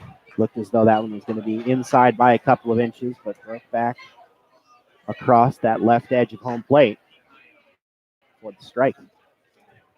That's in there, called strike 3 as 1, 2, 3. Called strike times 3. No runs, no hits, no errors, nobody left. It's a 1-2-3 inning for the Suns defense. And we now head through 3.5 to the bottom of the 4th. The Pittsfield Suns are tied with the Bristol Blues 1-1. You're listening to Pittsfield Suns Baseball on the Pittsfield Suns Baseball Network. Getting your child home safely Tap your views together 3 times. is just a click away. There's no place like home. But making sure your child is in the right seat is just one of the steps down the road to safer travels. I don't know how it works. Find the right seat for your little one's age and size. There's no better way to get home safely. Know for sure that your child is in the right seat. How can I ever thank you enough? Get all the facts at safercar.gov/the right seat. Brought to you by the National Highway Traffic Safety Administration and the Ad Council. Hi, we're talking to real smokers about quitting. Tell me when you smoke and why you smoke. Eat, cigarette, kids, cigarette, dinner, another cigarette. One on my way to lunch, one after lunch. And another cigarette, and another cigarette. Have you tried to quit? Yes. I become angry. It ain't that easy. You can't just quit cold turkey. I tried. What would you do different? Actually having a plan and thinking it through. You have to relearn how to live your life without a cigarette in your hand. With the right plan, you can quit smoking. Free at becomeanx.org. X, a new way to think about quitting. Brought to you by X and the Ad Council. Salagadoola, metricaboola, bibbidi bobbidi. You must be your fairy godmother. Yes. It doesn't take a fairy godmother to tell you that the right fit means everything. Good heavens, child. You can't go in that. Children under 4'9" need to be in a booster seat because they aren't ready for adult safety belts alone. Many parents miss the important step of booster seats. Maybe you better explain things to him. Booster seats raise your child up so that a safety belt designed for adults will fit and protect them properly. Oh, that does make a difference. Remember that 4'9" is the magic number, and get your little pumpkin there safely in a booster seat. Hop in, my dear. Oh, thank you. And like Cinderella, you can live happily ever after. It's like a dream. A wonderful dream come true. For more information, visit boosterseat.gov. This has been a message from the U.S. Department of Transportation and the Ad Council. You're listening to Pittsfield Suns Baseball on the Pittsfield Suns Baseball Network at Paul Dowd Field at Wacona Park in Pittsfield, Massachusetts. Billy Madewell, Steve O'Brien Jr., and Colin Quinn on the call as the Pittsfield Suns head to the bottom of the fourth with a 1-1 tie ball game with 4 hits apiece as well against the visiting Bristol Blues. Dan Baruch will take his axe for the second time here in the bottom of the fourth. He flew out to left his last time up. Wesley Leahy with the first pitch. Runs in for a ball, 1-0.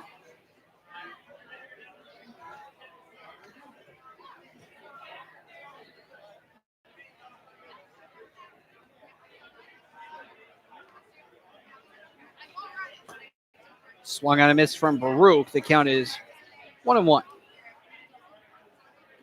It's been hot recently. Dan Baruch, and the guy that the Suns can rely on, starting to play a little bit more than he was in the past. Next pitch, that's in there, called strike. Good late break action there. It looked like a 12-6 curve. Count is now 1-2 as Leahy grabbing the sign, working from the stretch. Here's the 1-2. Oh, just missing high. No, they did called strike 3. Baruch can't believe it. Neither can I. That was a very late strike call. That's only the first strikeout of the day for Bristol Blues pitching.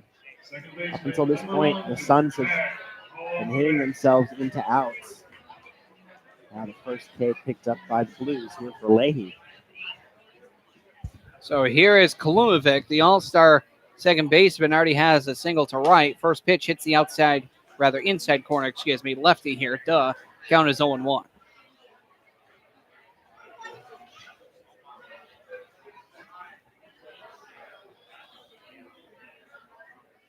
Leahy, the 0-1. Swung on, slow roller headed towards second. Gobbled up there by Beal. Throw over to first in time, 2 gone. Well, no problem on that play for the second baseman, Beal. Third baseman, number 28. I think his teammates gave him a little bit of a hard time on that one, kind of cheering for him that he made that play. Third baseman, number 28, Taylor Beckett, a line out to center his last time up. Again, Colin, as you mentioned, hitting a ton on the ball, nearly knocking the cover off it, but he's playing atom ball right now. He's just hitting it right to the opposing defenders. Right. First pitch he sees, that one's going to run high, 1-0. It's good to see him really get going, though, a little bit here. Starting to hit the ball better than he was. We got to credit the Pittsfield Suns coaching staff for working hard all summer long with these players. Slow dribbler off of Beckett. A result in a 1-1 count. Give a lot of credit to the hitting coach, Chris Barbarata, but Matt Gemman really works with them hard as well, the head coach for the Suns. And they wouldn't be in first place right now if it wasn't for those guys.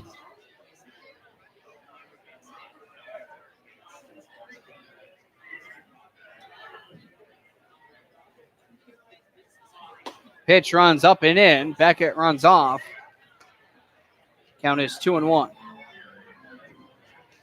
It looked as though he may have seen Last start to block the sun with his glove. He wouldn't be too surprised to see a sun delay within the next 2 innings or so. Definitely within the next 2. Here's a 2-1. runs inside. Now 3-1.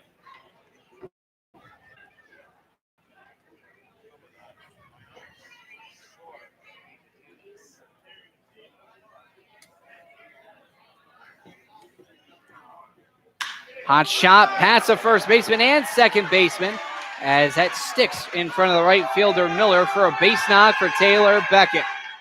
Big knock and big ovation there for Beckett. Well, there you go. There's Taylor Beckett again. He's putting solid contact on the ball. Fortunately, that time for him, he was able to find a hole between first and second base and put it into right field for a base hit. We will soon see if Suns can make any two-out magic happen here. They're looking for the tiebreaker here in the bottom of the fourth inning. Bryce Osmond, he popped up to his own position at short. First pitch he sees is on the inside corner, called strike. Guy that's been struggling here as of late is Osmond, but the 0-1, high fly ball deep to left, but right there is Orzechowski. He will collect the final out of the inning. So fly out to left will end the inning after no runs on one hit, no errors, and one man left.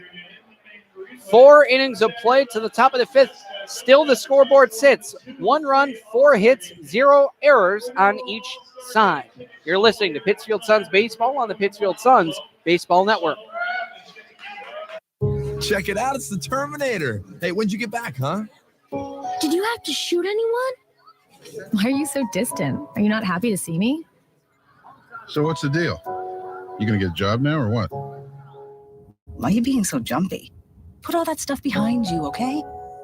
No one knows what it's like to come back from Iraq or Afghanistan unless they were there. Join other veterans at communityofveterans.org because we know where you're coming from. Brought to you by Iraq and Afghanistan Veterans of America and the Ad Council. Did you know the third leading cause of fire deaths for older adults is cooking? Hi, I'm Rob Neal from the United States Fire Administration with important fire safety tips for seniors. Never leave cooking unattended because a serious fire can start in seconds. Don't wear loose clothing while cooking. Keep towels and pot holders away from the range. Double check the kitchen before you go to bed or leave your home. This message is brought to you by the United States Fire Administration, your local fire department, and this radio station.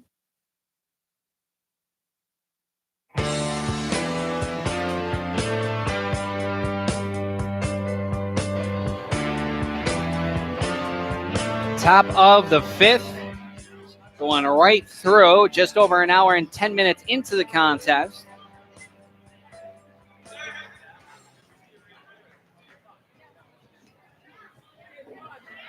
We had a bottom of the order here for the Bristol Blues. Budzik in his first game. Schneider and Orzechowski. Budzik, his first time up, did not get off to a great debut as he grounded into a 6-4-3 double play.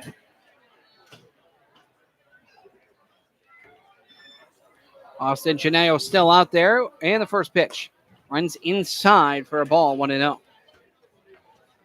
Suns got a doubleheader in their first doubleheader this late in the season. It's a shocker. Here's the 1-0. That hits the outside corner.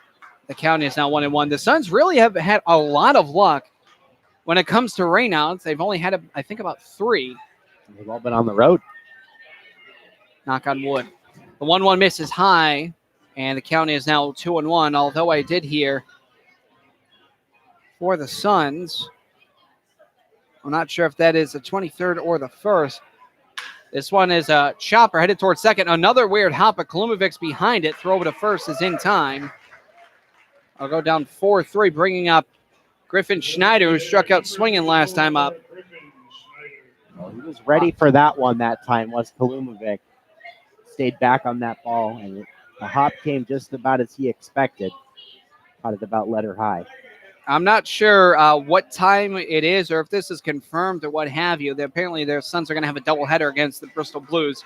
It would have to happen either on the 23rd, the 1st, or one of those off days during the All-Star break, as this one misses high for a ball to Schneider, 1-0. I did hear preliminary game time for game 1 of said doubleheader, whatever date is, 9 o'clock in the morning.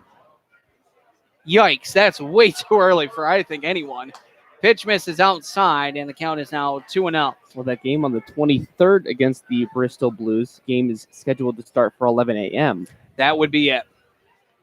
I get an 11 o'clock game, but 9? Are you kidding me? That's way too early. The 2-0. That's in there. A called strike. Count is 2-1. That's the originally scheduled game that's supposed to be played on the 23rd at 11 a.m. So maybe they're doing one after, one before. If I heard correct by saying 9. I don't know. If it's 11, I'm perfectly fine with that. But 9 o'clock, I'm sorry. That's way too early. Pitch. Swung on a miss. It's now 2-2. That's the only other morning game that the Suns will have scheduled as of right now on the schedule. We'll see if that changes. Looks like it's going to, as you said, 9 a.m. possibly. 2-2 is nubbed off the end cap of the bat. 2 balls, 2 strikes here to Griffin Schneider. Schneider's been kind of waving at these pitches a little bit. Does have 14 strikeouts this season, 11 hits in 54 at-bats, not including the strikeout today. 2-2 down the third base line. It's a fair ball. Gobbled up by Beckett. Throw over to first. And no, not in time. Oh, what a bang play. Baruch with a stretch of the year. Just not in time. Boy, what an effort by Beckett. A major league effort by Beckett. What a play nonetheless. Just a great effort by both corner infielders. Beckett managed to snag that one down the third base line. We saw the Baruch special on full display there. What a split by Dan Baruch at first, but just getting there in time was Griffin Schneider. It's one of the better Baruch specials that we've seen. Certainly. Ooh. A bunt attempt, and this one is fair. Is it going to go foul? No. The pitcher, Janelle, picked it up. That's going to be a bunt single.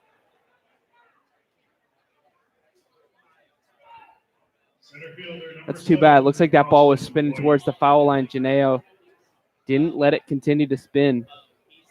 That definitely was going foul. That's the problem. And that's going to hurt there. Runners on first and second now for the All-Star center fielder, Austin White. White is 0 for 2. He's got 2 pushed hits. I should say 2 pushed outs. Grounded to third, flew out to left. He's been pushing the ball today, not pulling. Pitch. Flashing bunt. Pulls back. Pitches outside. 1-0. Well, this is a huge opportunity here for the Bristol Blues. They have one of their best average hitters at the plate in Austin White. And 2 men on with only 1 out. This is a great chance for them to make something happen here. Step up from Janelle. 1 ball, no strikes. White showing bunt. This one's down the pike. Called strike, 1-1. This is where Janelle usually gets in trouble when he lets a couple of runners on. He's had some trouble throwing the ball over the plate, and when he does, the hitters are starting to really hit the ball hard on him. Last appearance, 1 inning, gave him 2 hits, 3 runs, 1 earned, 1 walk, no Ks. That run's a little too high. Now it's 2-1. Again, for Tuesday, July 16th for the All-Star game, the player and coach registration is going to start right at noon. So this is, I think, going to be the earliest that you two have been here, except for, of course, when we had the school day back in the beginning of the season.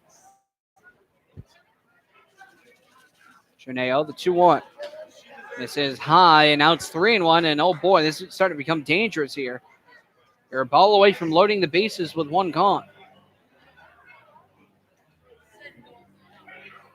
Janelle's ERA has been climbing up ever since his outing at the North Shore Navigators on June 18th.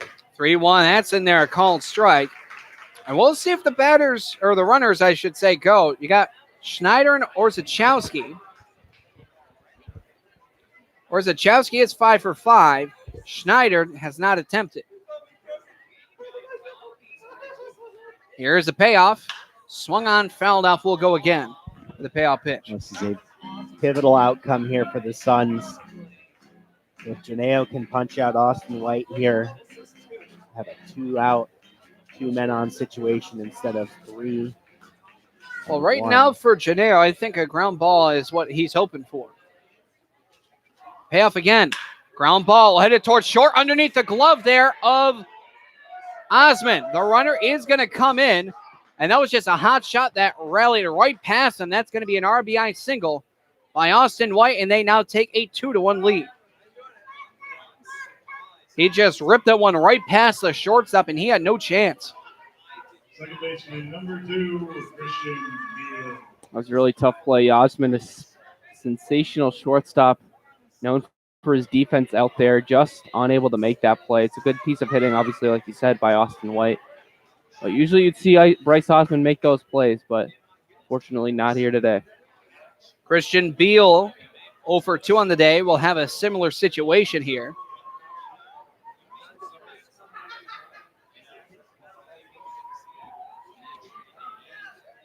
It is 2-1.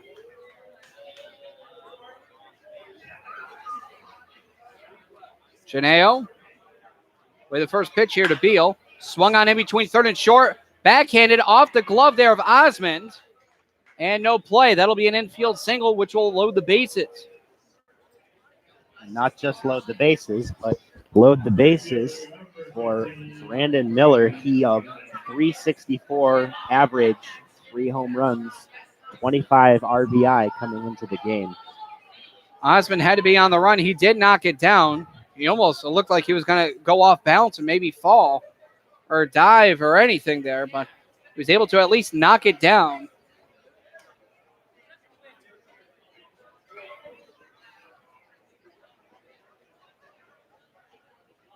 And here's Brandon Miller. He's 2 for 2, already an RBI in the contest.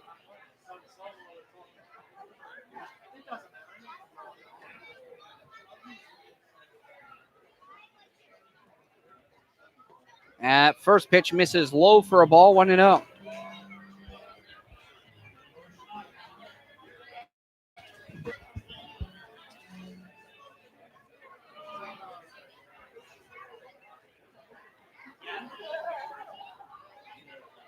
Janeo with 1-0. Swung on high in the air towards shallow left center field. The left fielder will call it. The throw will bluff come home. That'll just be a standard flyout. Well, there you go. You got that second out that you were looking for if you're Austin Janeo, and now you just 1 out away from getting out of the inning with the bases loaded. You got to face Buddy Dwayne, an all-star for the Bristol Blues, a guy that can do some damage at the plate.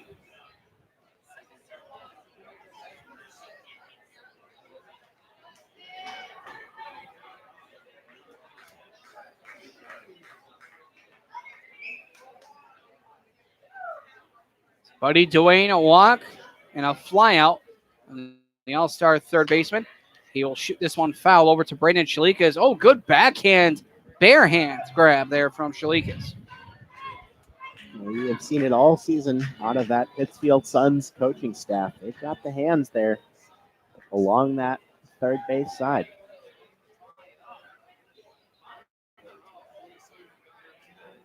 Now with the 0-1.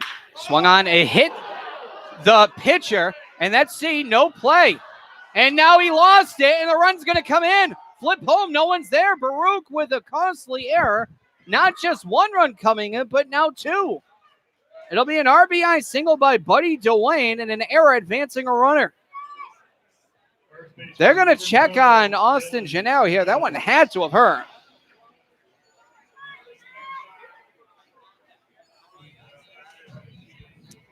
With the speed of Austin White and Dan Baruch not being able to find the ball, that's an easy extra run there for the Bristol Blues. Now they lead by 3 runs here, 4-1. They say that he's all right. Yeah, they take a 4-1 lead now in the top of the 5th.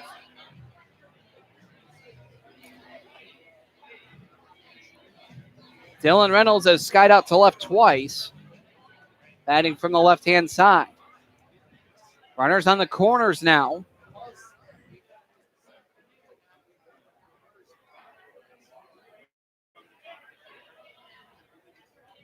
A step off as they want to make sure that Baruch is holding the runner on.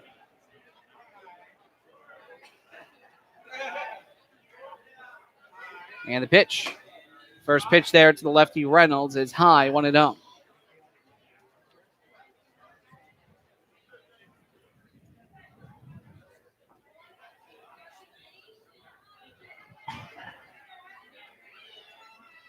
Hot shot up the middle. Incoming is the center fielder. Tranquil dives, and it's off his glove. 1 run will come in. The right fielder, Coley, backing up. He will throw into second. Let's see, the throw home is offline, and the runner's safe. A 2 RBI single by Dylan Reynolds, and they now all of a sudden have 5 runs in the 5th. It is 6-1. Listening completely getting away from the Suns and Austin Janeo. They had an opportunity to get out of it with only 1 run on the board, but now they're staring down a 5-run deficit here in the middle innings. Offense is definitely going to have to pull their weight tonight, and more than that, if they want to come out of here with a win. The Blues have batted around their 9th batter of the inning as Jordan Lask, as this one's cut on and missed. For a called strike, the count is 0-1.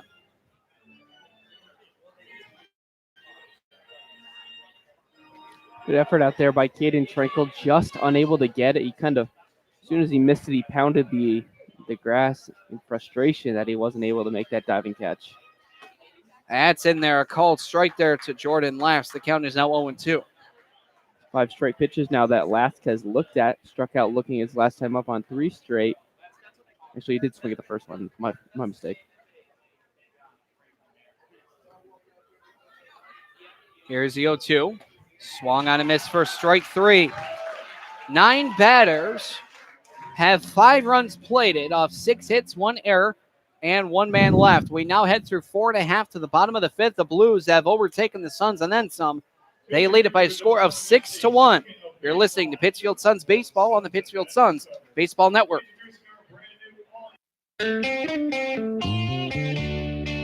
Hi, this is Paul McCartney on behalf of RAD.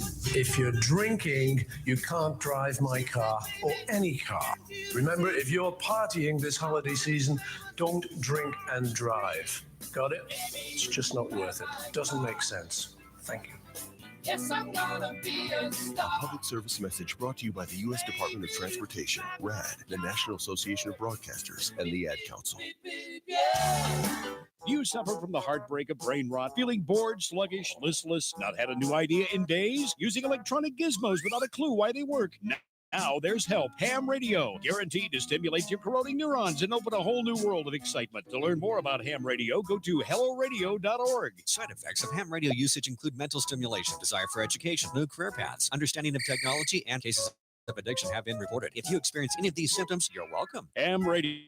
It's not your granddaddy's radio anymore. So here's my cell phone number, my husband's cell phone number, and here's the number to the grandparents. The number of the restaurant we'll be at, it's just down the block. And I told the neighbors you were here, so if anything happens, anything at all, don't hesitate to call. And what's your cell phone number again? I don't think I put that in. Honey. What? Honey, he'll be fine. Okay, let's go. I know you're right.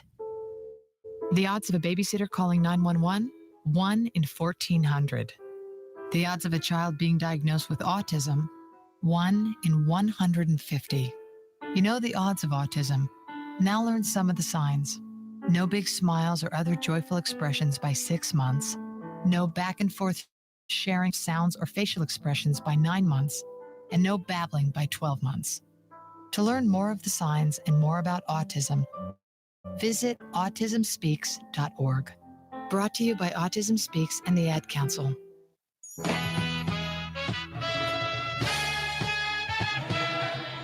We are attempting to head to the bottom of the 5th, but I think the catcher there, Lask, I don't think he can see out there. I wouldn't be surprised by that in the slightest. I can't see much. And if we up here in the booth can't see anything, then imagine how it is for... He's going to try it again. Yeah, he's coming out to the side. He can't see. They got to call a delay here. He can't see at all. Oh, the umpire. Thinks otherwise. Yeah, he sure does. Yeah, he's coming off. He's walking off. Yeah, I don't blame him at all. 7:32 officially. We are an hour and 27 minutes in the contest, and we have a sun delay. Who knew? Us. So we've already taken a quick break. So what we're going to do is we're going to give you a trip around the FCBL, trip around the MLB as well, and see what we can come up with to, well, more or less, I'll be honest with you, we're going to stall and try to make sure that your time is enjoyed while we wait for this ballgame to resume.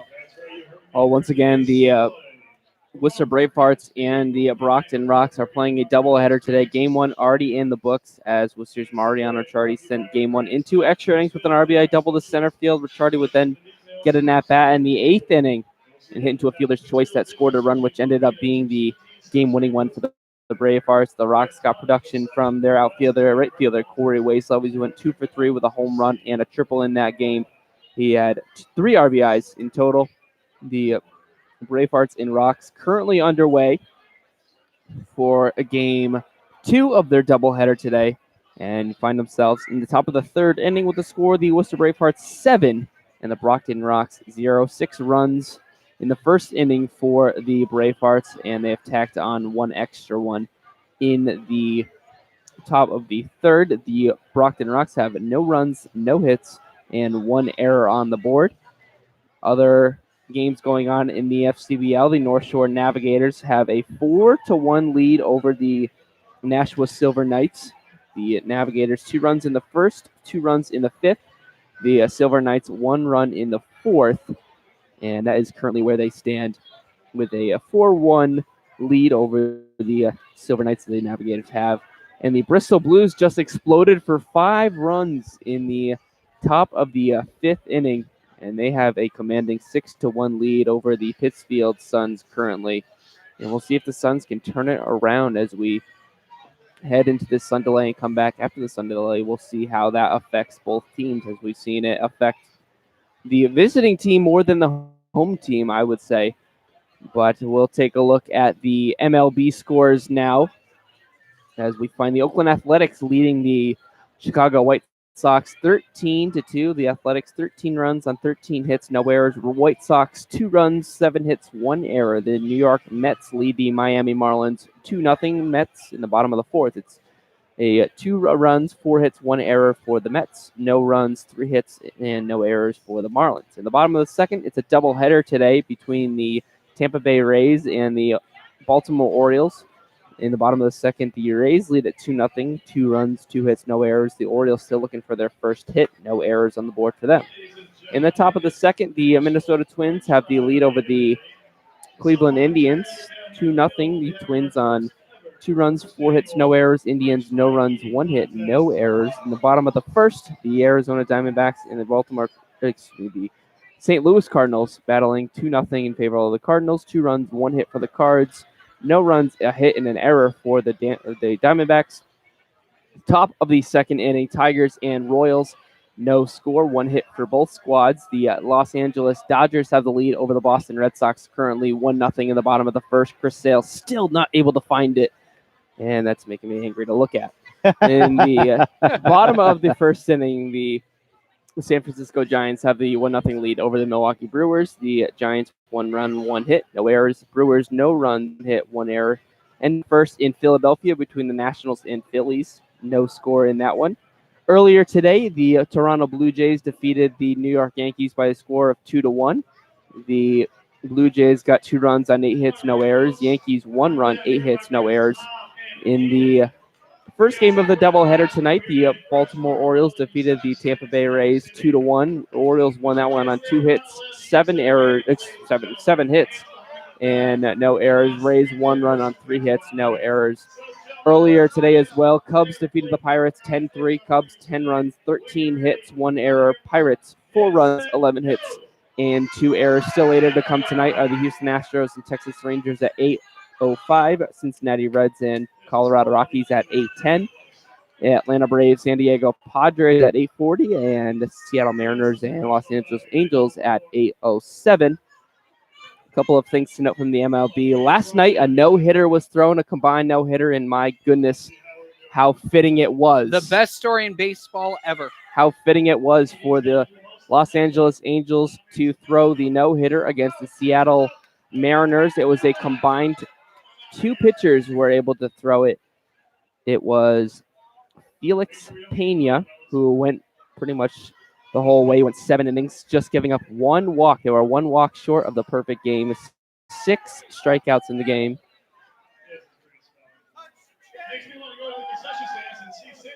In the 5th inning, it was, yes, there you go, in the 5th inning.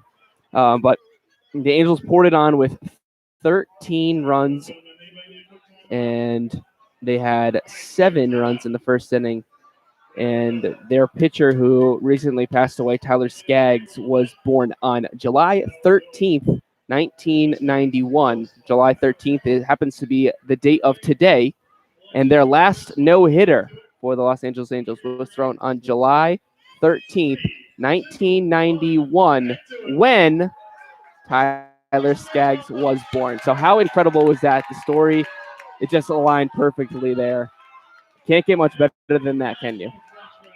The Angel in the outfield, no hitter for Los Angeles. I'm sorry, there's no better headline than that. It was pretty spectacular to see. I've seen many tweets about it and talk about it in regards to how can you not love the game of baseball at that point? Right. It was truly magnificent to see, and a fitting tribute to a young man lost far too soon. Just, I mean, yeah, you guys said it was just absolutely incredible. Imagine being at that game. I mean, you're expecting to go there. His mother, Skaggs' mother, throwing out the first pitch of the game. And then you're there to watch the game, try to have a good time if you can after the pregame ceremonies and what they did. She threw it from the mound. Yeah, she did a good job, too. She got it in there. And at the end of the game, the Angels all wearing 45, his number, Skaggs' number. It comes out and they take off their uniforms and throw them over or place them over the pitcher's mound and walk away. And that's how they end the game on the no-hitter. But just a perfect scene on a perfect day for the Los Angeles Angels as they win it 13-0, and they get right back to it here later tonight about 9 o'clock is their next game. That's the story of the year. That was. Oh, yeah. It really was. That is the feel-good out of a feel-bad situation. Yeah, too bad the ESPYs just happened, because I feel like that's going to – I know that might earn one. The sports moment of the year, that will definitely be next it. time Oh, around. boy, that's got to be, yeah. Oh, definitely. And, we're going to see some truly spectacular Yeah. something between now and then. Right. A couple of Wimbledon finals. The women's final just happened today. Simona Halep defeating Serena Williams in straight sets, 6-2, 6-2. So Simona Halep is the Wimbledon champion of the women's side. Tomorrow, the men go and battle it out. It'll be Novak Djokovic taking on Roger Federer, who won yesterday's match against Rafael Nadal. And the Boston Red Sox and Los Angeles Dodgers World Series in a rematch. World Series Tell us rematch. about that, Colin. I saw your Snapchat story. I was there yesterday, indeed. Yep. Red Sox won it 8-1, 3 home runs. Mr. Xander Bogaerts, Christian Vasquez, and Rafael Devers with home runs. Eduardo Rodriguez, 10 strikeouts. Only one blemish. It was by the outfielder, the left fielder for the Los Angeles Dodgers. If I can get his first name, Alex Verdugo was the only guy that hit a home run in that game. But the Red Sox were able to win that one 8-1. It was just a really nice game to be at. It had a rain delay, which took an hour, but me and my friend, we stuck it through and able to see Xander Bogaerts in the 7th inning come up, and the Red Sox able to score 5 in the 7th to really put the game on ice. I will tell you, I remember when Bogaerts was coming up through the Red Sox farm system. I remember hearing all kinds of talk about, wow, he's this defensive wizard. You know, he's got a great glove. He's great at shortstop, but I just don't know if he can hit at a big league level. I don't know if he can pull his weight with the bat. I don't think we need to worry about that anymore. I don't think so. I don't think we need to worry about that anymore. No, a guy that was snubbed of an all-star start. Amen. He was able to get it. I know, coming from a Yankees fan, there you snub go. of the year. Yeah. Easily. He eventually got in due to an injury, but he's hitting .294 this season, 18 homers and 60 RBIs. He's got to be one of the most consistent players on the Red Sox, if not the most consistent. I'm thinking of Rafael Devers. Yeah, I as was just probably gonna the say other guy. Raffy's been pretty good. I mean, Mookie Betts has not been Mookie Betts of last year. JD Martinez is so streaky. didn't have a hit last night. One of only 2 players that didn't have a hit for the Red Sox against the Dodgers last night. I don't know. I don't know what else to say about that. Bogarts has just been a guy that you can definitely count on hitting a career 285, 92 homers, 454 RBIs. He's just been really, really good, especially this season. Well, here's a couple of tweets for you in regards to the year that Rafael Devers is having. From one of my personal favorites, Jared Carabas of Barstool. Since being moved to the number 2 spot in the Red Sox batting order on June 25th, my birthday, Rafael Devers leads the majors in batting average, 447, on-base percentage, 500 even, and OPS, 1415. Additionally, Red Sox notes players with at least 15 homers, 60 RBI, and a 325 batting average. There are 3 of them. Cody Bellinger, Christian Yelich, and Rafael Devers. He has 5 homers and 14 ribbies in only 7 July games. Again, since June 12th, he has hit .422 with a 1253 OPS. He's a bright spot on a team that has not had much going for it this year. It's been a pretty average year in Red Sox Nation, of course. Coming off of last year, you can't necessarily fault them for that. What are you going to be unhappy that we won the World Series last year? Right. I mean, I know you guys weren't at the game last night, but if you're familiar with Fenway Park and the seating, oh yes, how it's aligned out there. Yep. In right field, you have the bleachers, and then there's the grandstand. Starts the grandstand part, and it was a sea of blue out there. Like they came in bunches. Like, wow. I don't know, they all flew. They must have. They must have organized a. They must party. have. They must have. It was just. Well, I mean, it had to be like 70-30%. I will say this: a lot of people go to Boston. The last time I went was, I believe, 2 years ago on my wife's birthday. We went. It was my first time at Fenway. We went to see a Red Sox game against the St. Louis Cardinals, and there was a ton of Cardinals fans. And surprisingly, of course, that game on my wife's birthday would be the game where they won off a walk-off hit. Oh, there you go. Hey, that's good, always good for them. That's always a fun one to see. Yeah. Yes, sir. I mean, the support that the Dodgers got all the way from LA. I mean, we talked to a couple of guys that are just in for the weekend and then going back to LA, and just, I mean, the fans screaming "Let's go Dodgers," and then the Red Sox fans countering "Let's go Red Sox." It was a really good game. One of the best games I've ever been to, and I usually try to go out there at least 2 or 3 times a year. That's a good pattern to be in. Yeah, I try. I got to go to a Red Sox game last summer for the first time in years. I just happened to look and say, you know what? Red Sox tickets aren't. I work for a living now. I have money suddenly that I have a disposable income, not a big one, but I don't have to hoard away all my money for college. Right. So why not take a look at some Red Sox tickets? And they were, it was $35 for right. That's exactly field grandstand. That's that's doable. Yep. So I got to go out and see the Red Sox play, and it was a great time. I got to see Chris Sale pitch. Oof. I mean, from forever and a half away, but he was still pretty good. Yikes! Did they lose? They probably lost. Right? That was his good year. No, they did win. I couldn't tell you who they played. I could not tell you who they played. For some reason, Texas, the Rangers. Okay. Yep. That sticks out in my mind. I don't quote me on that one by any means, but there it is. But yeah, Fenway Park is just a great, fun place to be, and seeing live baseball. Well, what are we doing right now? But it's a lot of fun. It sure was. It was like I said, one of the best games that I have ever been to, and I've been to a lot of Boston sporting events. But the Red Sox game had to be the top 5. I've been to a lot of. I'm a big hockey guy, so I've been to a lot of Bruins playoff games. Really? So those have been, You're gonna wave that in my face? All right.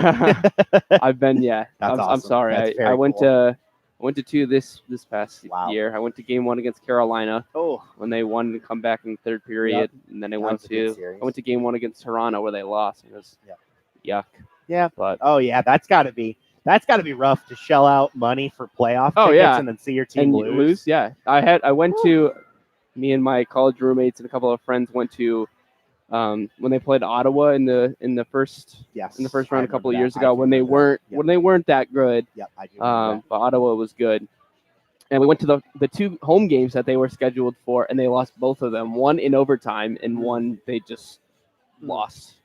So yeah, I've had a tough time a couple of times, but last night was really good. 8-1 win for the Sox. Yes. Hopefully they can pull it out tonight, but not looking good right now. 1-0 top of the second inning. Chris Sale on the hill for the Sox. So have you ever been to a Patriots playoff game? I have never been to Gillette Stadium. Really? I will say Wow. I've only been once to Gillette Stadium. I have never been to Gillette. I will tell you this.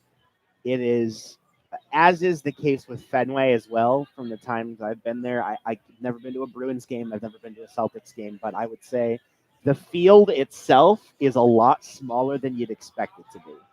Again, with baseball, I've seen it, and with football, I've seen it. It looks huge on TV.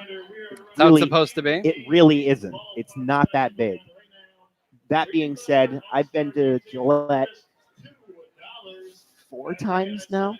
Yeah, 4 times. I went in 2012 to see. It was a December game, and it was just bone-chilling cold. It was absolutely brutal. My dad and I went to see the Cleveland Browns with, I forget it, I didn't even remember, Josh Campbell as their quarterback. You mean Jason Campbell? I don't believe so.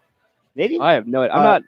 Someone named. I say this because former color commentator Andrew Belargin, he's a Cleveland everything fan. Even when LeBron wasn't there, he grew up, and then he left, and he was still all Cleveland Browns, Cavs, what have you, anything. He's not a bandwagon, at least.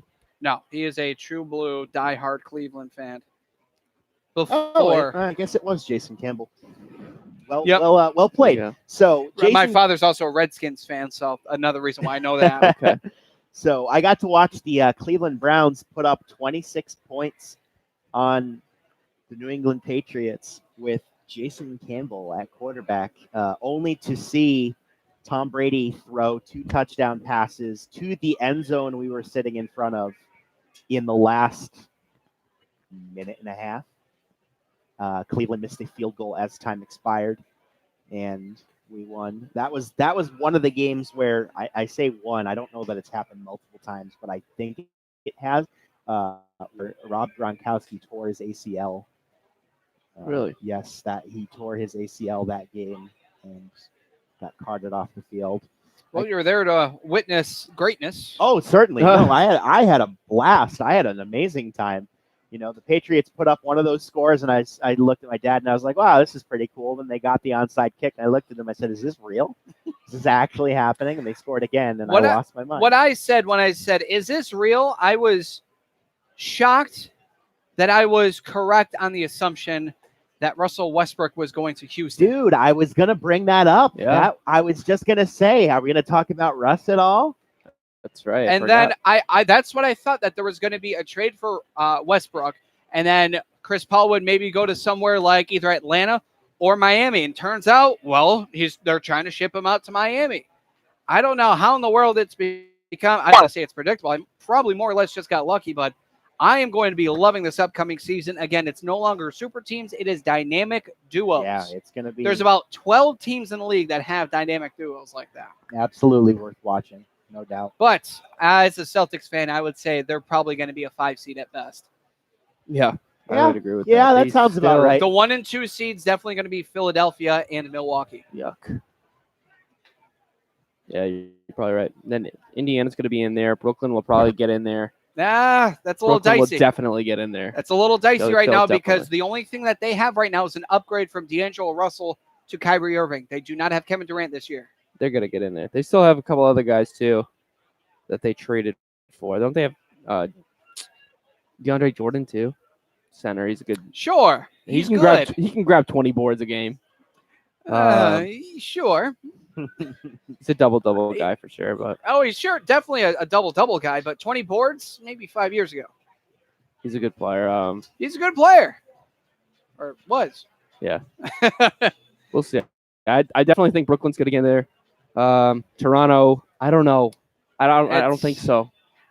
They're champions, but they lost Kawhi Leonard And Danny Green. and I don't know. They're about not them. getting any return. Yeah, But I don't know about them. honestly, I would have it that way. They set out to what they wanted to do. They wanted to say, push all the chips in for one season. We don't have to worry about next year as long as we win a championship this year. That's what they did. That's right. At least they're holding to their guns and being, pretty transparent with their fan base.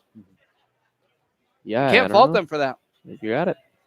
Who else is out there? LA? Cleveland, Oh, Eastern Conference. Well, I'm yeah, I'm sorry. talking about Eastern. Yeah. So there's Boston, there's Philadelphia. We got Al Horford, Yeah. Joel Embiid, and Ben Simmons. Yeah. They did lose JJ Redick, so they lost the shooter. But who is going there? Former Cleveland Cavalier, former Atlanta Hawk, 3-point shooter. Horford? Yes. He's Really? a favorite to be signed there, I believe. Really? That's too bad. I don't like Philadelphia, so I'm kind of. Oh, are you the person that says, "Oh, Philadelphia is just Boston light," because it's Boston with more championships or less championships? Yeah, I was gonna say. Wait, what? Yeah. I don't know. It's not a Philly fan. Got a bunch of teams over there that just Flyers. Yeah, 76. Kyle Korver is being looked at by the Sixers right now. They're still looking for a shooter because they haven't replaced JJ Redick. Right. So Kyle Korver would be a perfect fit in that system. Yeah, I guess. Put him at the 2. Yep. The Knicks are nowhere close to being anything. Except for the record of losses in the season. Even with Julius Randle. Yeah. True. Yeah, that's going to be a mess. Who else we got? I'm not going to say my thought process on that organization any further because it's not suitable for airwaves. I'm a Celtics fan, but what they've done to the franchise, I will not say that on air. The Detroit Pistons are out there. They're 8 seed. Didn't Derrick Rose sign with them? I think he did, yeah. He's old, and he has knee problems, so. He's not too old. Okay, he's done. He had a breakout season last year. You can't say he's old. Can't say he's washed up when he had 50 points last year. He had one game of 50 points. He probably averaged 10 points a game. Oh, much more than that. You think so? We'll find out. Here we go. Let's do a quick look. To the internet. Who did he play for? Minnesota. 18 points. 18? Yeah. Oh my! How many games did he play in? He played in 51 games. 51 out of 82 games, though. He's an injury-prone guy. Yes. He always has. He's 30 years old. 30. Wow. I thought he was 35. Up Oh, there, but- God, no. Wow. He was the youngest MVP in, 2010? Was he? I mean, he was good when he played for the Bulls, then he Yes. got hurt, and his career has been downhill My since. Favorite players ever. when he played Yeah. for the Bulls. Charlotte Hornets. Yeah. They're not going to do too well until they get rid of that contract by Nicholas Batum, I believe. That is one of the toughest contracts in the league. I don't know what they did with Kemba Walker. They didn't have anywhere close to max money for him. Why not just trade him? Is my thought process. Why not just trade him midway through the season or by the trade deadline? Get some draft picks. Should have. Yeah, that's going to be a down team as well. I will say They this. are. I think that the Charlotte Hornets or the Charlotte Bobcats, whatever they want to be for that day, I think they're still going to be better than the Knicks. The Knicks? I still think they're going to be better than the Knicks. They might fight for the bottom seed. What? How many wins did they have that season? 9? The low? Yeah. I think 9, yes. If not, it was Wow. 12. That's yikes. That is what is known as a critical high yikes. 7? No way. 7 and 59. Oh, that was the lockout year. So the win percentage is what you're going to have to look at. That's true. I look at Charlotte loss record, and it's now pointing me to That's what I got to. professional wrestling with Really? Ric Flair's daughter, Charlotte Flair. Yeah, no, it's not woof. It's woo. There you go. Woo. All right. Sun's starting to set, and the players are going to retake the field. But, yeah, it's win percentage that I think you're going to have to look at. They went 7-59. And they went 21-61. And they started to get good again. Their lowest is 7 on the season, 7-59. I don't know. Ooh. That's I think Victor that's rough. Oladipo is going to have a slow, probably first 3 months, and then he's going to come back, and he's just going to tear up the league. How about this? Early favorites for MVP. I'm gonna rule out LeBron James. Okay. I'm gonna rule him out. I don't think that he's gonna get MVP over people like James Harden. I was gonna say, Giannis I think James again. That's tough. I don't think so because he's lost pieces with his team. What about Joel Embiid? If he's good, I don't think he's gonna last. Not yet. No. That's real tough. It really is. If for whatever reason Ben Simmons ever develops a shot, a shooting form, I don't think he has a chance yet. The problem is for Ben Simmons, and I think this is going to be an issue. You have a lot of bigs down there now. The 4 and 5 would be Horford and Joel Embiid, who are 2 5s. Yeah. Simmons can only score when there's a clear lane, but when you got 2 bigs clogging up the lane like that, that's going to be tough. Sure. I think his numbers are going to dip. I don't think he's going to get there. I think it's going to have to come out of the Western Conference. James Harden. I think his numbers are going to get clogged up by Russell Westbrook now because both of them are ball dominant. I'm going to say Leonard. Why? With Paul George. With Paul George. Both of those two were in the top 3 of voting, weren't they? I know Paul George was. He had the best year of his career last year. Yeah. And that was with Russell Westbrook. I think it's going to be one of those two. It's going to be very hard to determine because you got people like Kawhi Leonard who are defensive player of the year calibers, and same thing with Paul George. Kawhi Leonard's more of a defender than Paul George, but Paul George is slightly more of a scorer than Kawhi Leonard. It's so tough. I'd say it's got to be down to one of those two. I don't know. Yeah, might be.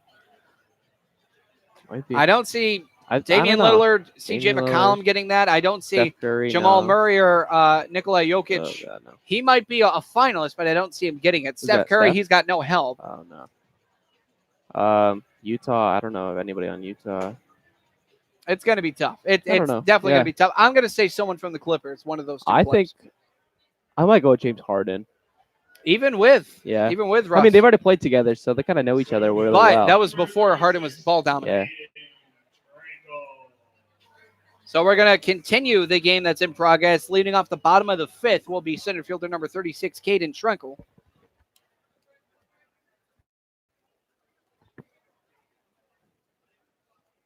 And the first pitch on the inside corner, called strike. And 8 o'clock even is when the sun delay ends for a total of 28 minutes. High fly ball out to center. White going to chase. He'll get right underneath it and make the out. Well, these Suns are going to need to hope that this sun delay sparks something in them. Got a huge deficit that they're staring down right now, 6-1. Again, they've been putting up high run numbers in the last few games, but they've been doing it in little pieces, scoring in 5 or 6 innings a game.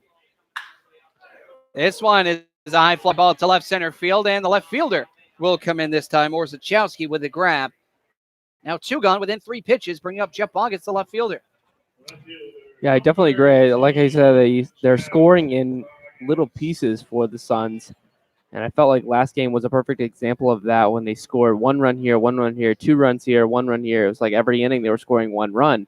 But they weren't getting that extra hit that they needed to score maybe 4 or 5 runs like the Bristol Blues did here in the top of the 5th. Here's the pitch. It's going to take 1, called struck on the upper outside corner against the lefty Boggess. Count is 0-1.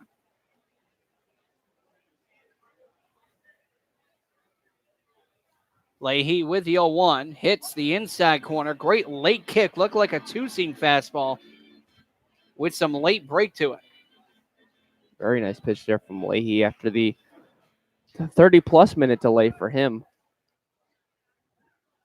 The 0-2 high fly ball deep to right. Going back is Miller, and he will finish the cycle of flyouts in the outfield for the inning. No runs, no hits, no errors, nobody left. We now head through 5 full. To the top of the 6th, it is 6-1 Blues lead the Suns. You're listening to Pittsfield Suns Baseball on the Pittsfield Suns Baseball Network. Exercise is hard. So is maintaining a healthy diet. Of course, neither is half as hard as dying. Sadly, type 2 diabetes, heart disease, and stroke kill nearly 1 million people a year. Even sadder, most of these deaths are preventable with a few lifestyle changes, including regular activity, healthier eating, and not smoking. Talk to your doctor about your risk for type 2 diabetes and heart disease. And if your doctor recommends lifestyle changes or medication, listen. The reason so many die is because not enough are willing to change. You can stop it, starting right now. It's your life. Listen to your doctor. Eat better. Get moving.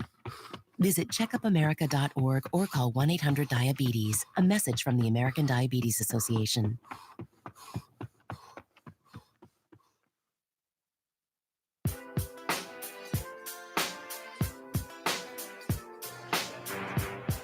You're listening to Pittsfield Suns Baseball on the Pittsfield Suns Baseball Network at Paul Dowd Field at Wacona Park in Pittsfield, Massachusetts. Billy Madewell, Steve O'Brien Jr., Colin Quinn on the call as the Pittsfield Suns currently trail the visiting Bristol Blues by a score of 6-1 after a 5-run 5th inning for the Blues. Austin Janeo waited roughly about a half hour, a 28-minute sun delay from 7:32 to 8 on the nose, and then the bottom of the 5th. And that bottom of the 5th lasted about 2 minutes. Yeah. So about a half hour in between pitching here for Janeo. Wouldn't be surprised if he's on a short leash, especially after that 5-run 5th inning that he has given up. I'm honestly really surprised to see Janeo back into this game.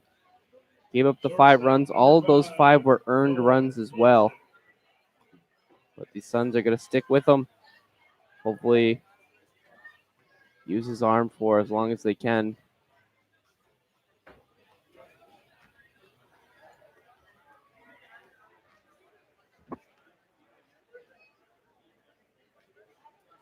Left-handed hitting Noah Budzik. 0 for 2 in his debut with the Blues. Ground out to short and second with a double play, one at short. First pitch he sees is a call and strike, 0-1.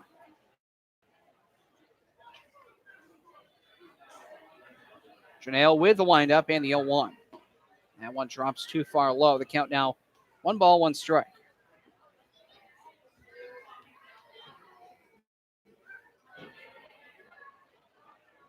And the pitch swung on, fouled off.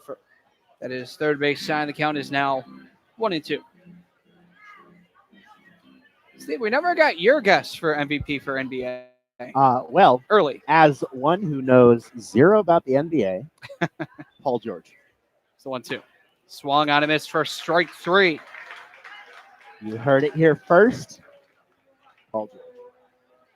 Okay. Respectable guess. At least we're on the same page here. And to be fair, I had that name in my head before y'all were talking about how great a year he had. So, Griffin Schneider, 1 for 2, a single to third base just by the third baseman as Beckett somehow grabbed the ball and then from the foul territory threw over to first on a bang-bang play. He was safe.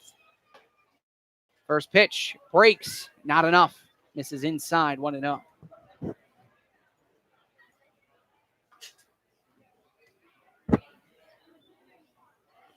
Here's the 1-0. High drive, deep to left, fair or foul. It's gone or foul. It is a home run. Boy, what a charge was put into that by Griffin Schneider. And that was gone or foul. It was one of the two. And from one extreme to the other, it's a solo shot by Griffin Schneider. And the Blues lead at 7-1. Oh, boy, he put a ride in that one. First home run of the season. Picks up his 4th RBI. It's not a guy that hits for power, clearly, only a 204 average, but he's going to change your mind with that. Yes, he does hit for power. Yeah, my goodness. The entire the entire dugout comes out to congratulate and rib on Schneider as if it was a walk-off homer. Here's John Orzechowski. 2 singles, both to the pitcher. 1 bunt and 1 grounder off the glove.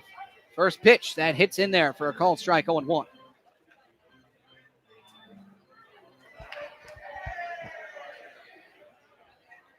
This one misses low and outside. Now 1 ball, 1 strike, 1 gone, 1 in. Yeah, hidden in all those theatrics is the fact that that is another run on the board for Bristol. Now a 6-run deficit. The Suns only have 4 innings to make that up. This one misses low. The count now 2-1. Schneider with 2 home runs and 26 RBIs at Wagner University this past season. So a guy that does have a little bit of power. This one off the pitcher's glove again. The second baseman will throw over to first in time. That'll go down 1-4-3 on the ground out. Oh, Kaluma double pumped on that one. Not sure he had trouble getting the ball out of his glove or not, but he barely got that throw over there in time. Had to rocket it over to Baruch at first. He just couldn't get it out of the glove there, especially after it bounced off Janeo's mitt, or glove rather. Austin White will come up for his 4th time. He's 1 for 3. The last time up is where all of his offenses come from. An RBI single and a run score.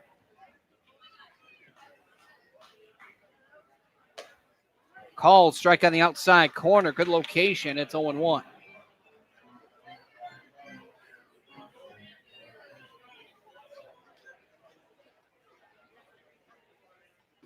That one misses low and in. Count evens up at 1-1.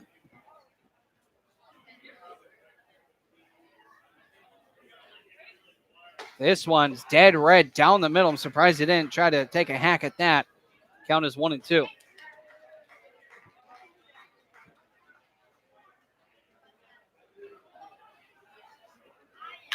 High chopper over the pitcher. Second baseman, he will not be able to get there as it's past him on a high bouncer, and that will be a single to center again for Austin White, hitting to his position.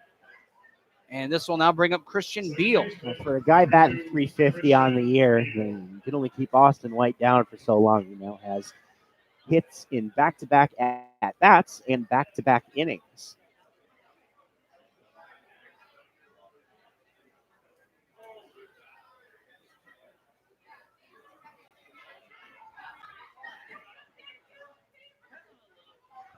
Pickoff throw over to first just to keep an eye there on Austin White.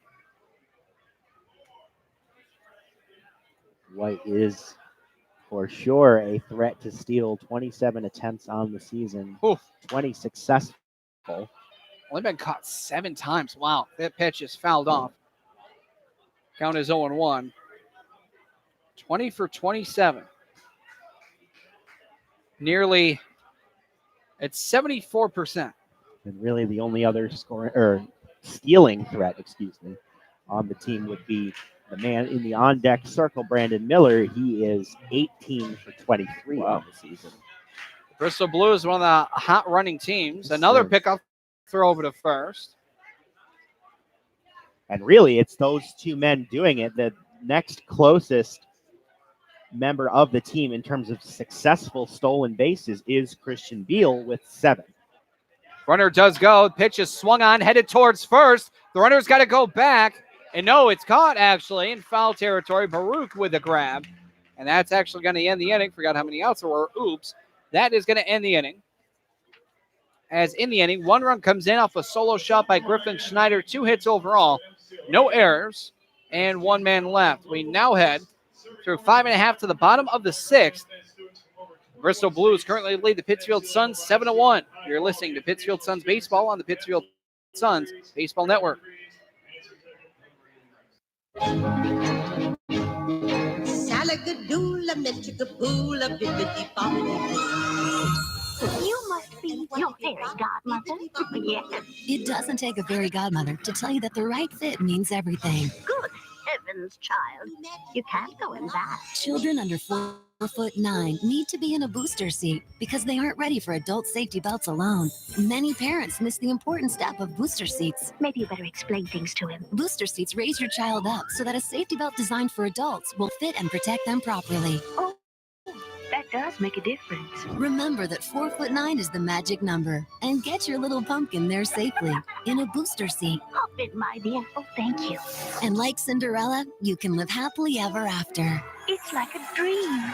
A wonderful dream come true. For more information, visit boosterseat.gov. This has been a message from the U.S. Department of Transportation and the Ad Council.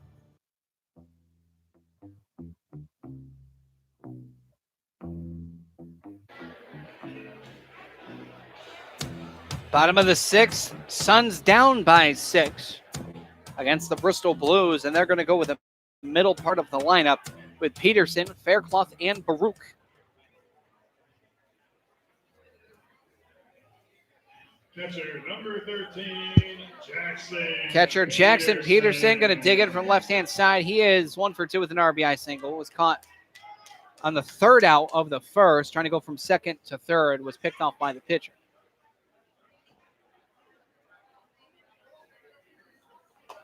First pitch just misses outside, maybe low. Count is 1-0. A little Bob Marley there from Jackson Peterson for his walk-up music. It's pretty much had it all year long. As the 1-0 misses low, 2-0. And with my honeymoon coming ever so closely now, we're about a month away on the 25th. So about, we'll call it a month and a half. Just under it. Fouled back. It's 2-1. That's going to scare a couple of people. We might actually, me and my wife, we might actually be going to the Bob Marley Museum. Very nice. All right. Very nice. A couple of things we're going to be doing. One I'm not too grand of. Not particularly a fan of heights, even though we're up here on the press box. Bobsledding, but we have to take a chairlift that's 700 feet in the air. Ooh. Yeah, oof. Wow. That's a little high. It's Jamaica. You're supposed to be, apparently. Sorry. That might be the best thing you said all year. That was good. I did not realize what I said. To everyone listening, I do apologize. I'm not condoning it. I'm so good. sorry. Oh, my wit. Oh, no. The 3-1's fouled back. That might hit someone's car. What did I say? That's a nice place to go, though. I've never been. Admittedly, I've never been out of the country. So I've only been once, and that was to Jamaica. Okay, and we're there you going go. 1 week in Nassau in the Bahamas, and then the second week we're going to Jamaica. Wow. Never been off the East Coast either. Lovely. Payoff. Misses low and inside. That'll be a walk there for Peterson. Now to the DH, Dylan Faircloth, who's 1 for 2 on the day, and his return to Pittsfield. No. Yeah, it's really weird. I've never been to out west ever. I've always been on a state that borders the Atlantic or in the Atlantic. Yeah. We're going to Montego Bay for Jamaica, which is on the northwest side of the island. First went to Negril, which is on the far west end of the island. Now, we're going to Nassau first. That'll be on the northeast and east side of the island. Pitch is inside, 1-0. That'll be in Nassau. But we're going to be going to Montego Bay. We're going to be doing ATV buggy road tripping through sugarcane tree fields, awesome. Villages, and I up Mystic love Mountain. That pitch hits the inside corner, 1-1. And we're also going to be doing where the bobsledding is. Yep. Going, of course, because my wife wants to go for the Jamaican bobsled team of 1988 in the Olympics. We're going to be going up to Mystic Mountain and bobsledding. I'm not too sure about it as the pitch misses upstairs, 2-1. For those of you who have never heard from me or listened to me, I don't like heights, and I particularly don't like roller coasters, and this has roller coaster in mind. The good news is you control your own speed, apparently. Yes. Okay. That is my saving grace right now. Makes sense. The 2-1 shatters his bat over towards Gedman, who collects it, and they're going to go with a fresh lumber stick. Now, do you know, is it going to be like, is this like 4-man, like big bobsledding, or is it like individual? It's individual sleds? where we can do 2 people. Okay. In one. All right. One person in front, one person in back. Okay. and I'll probably be the one controlling speed. I will try my best to go as quick as I can because my wife loves being a daredevil. Yeah. Ooh.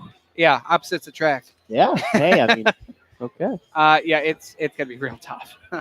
I'll probably do it. I'll just try to relax firsthand. Yeah, just bring us back something tropical. That depends. 2 balls, 2 strikes. They're running around first, and Jackson Peterson. 2-2 runs high and in again. That's the third pitch that's run up and in there to Faircloth today. The count is full. And Peterson, let's take a peek. I'm not sure if he'll be off. He is 1 for 2 in stolen bases. He does not go.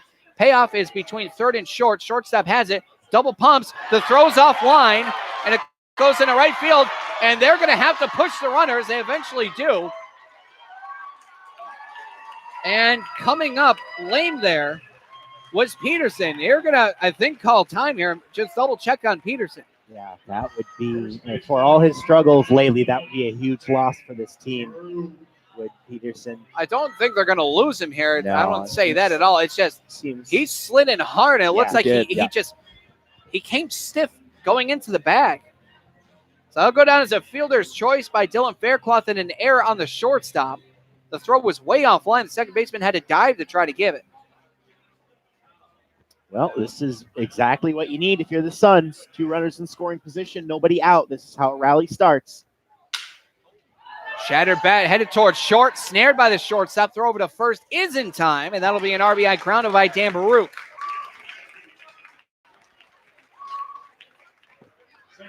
Again, that's ultimately a decent trade for the Suns. You do have 1 out in the inning, but you got 1 run in. That's 1 fewer that you need to make up as the game goes on. We're going to see if Kalimovic can drive in the other runner here in Faircloth. Guy that's capable, Jack Kalimovic, all-star for the Pittsfield Suns here. Already a single in this one. That misses low. Count is 1-0. Again, he's been one of the Suns' most consistent hitters this year. RBI knock here would be much needed. Shot headed towards second, backhanded and a slide. Throw over to first is in the dirt. Oh, it's in time. What a play there by Beal and what a pick by Reynolds. That was very, very, very close. Wow. Yeah. That's the right answer is wow. One way or another, that's the right answer. Pittsfield Suns dugout not happy with that, but they do get a run on the board. Yes, they do. That's what you're looking for here. It's not about, I guess another base runner on base would be nice, but ultimately, get that run in. They got third baseman Taylor Beckett. 1-2. The Pittsfield Suns, they grab 2 here in the 6th. It's 7-3 now. Chopper past the pitcher. Second baseman backhands, throws over to second. This one a little bit more clear as that one is out for 3. We're going to double check on that playback. It's going to have to come up next inning, but the Suns do get 2 runs off no hits, 1 error, and nobody left. We now head through 6 full to the top of the 7th. Suns now trail only by 7-3. You're listening to Pittsfield Suns Baseball on the Pittsfield Suns Baseball Network.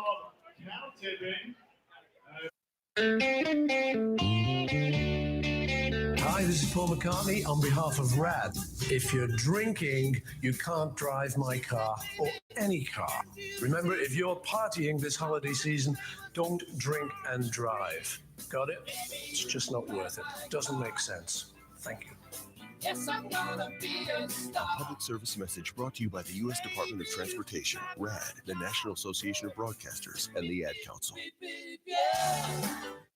Getting your child home safely Tap your views together 3 times. is just a click away. There is no place like home. But making sure your child is in the right seat is just one of the steps down the road to safer travels. I don't know how it works. Find the right seat for your little one's age and size. There's no better way to get home safely. Know for sure that your child is in the right seat. How can I ever thank you enough? Get all the facts at safercar.gov/the right seat. Brought to you by the National Highway Traffic Safety Administration and the Ad Council.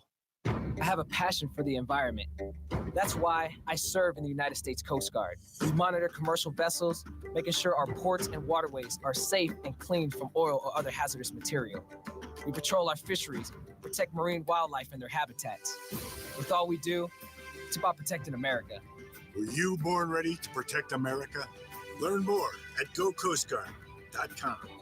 Sponsored by the United States Coast Guard in cooperation with the Massachusetts Broadcasters Association and this station.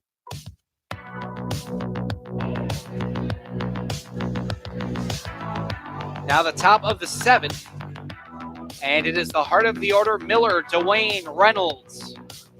And oh boy, is this a dangerous part of the lineup right now. Their collective 4 for 8 right now with 4 RBI. Right fielder, number 15, Brandon Miller.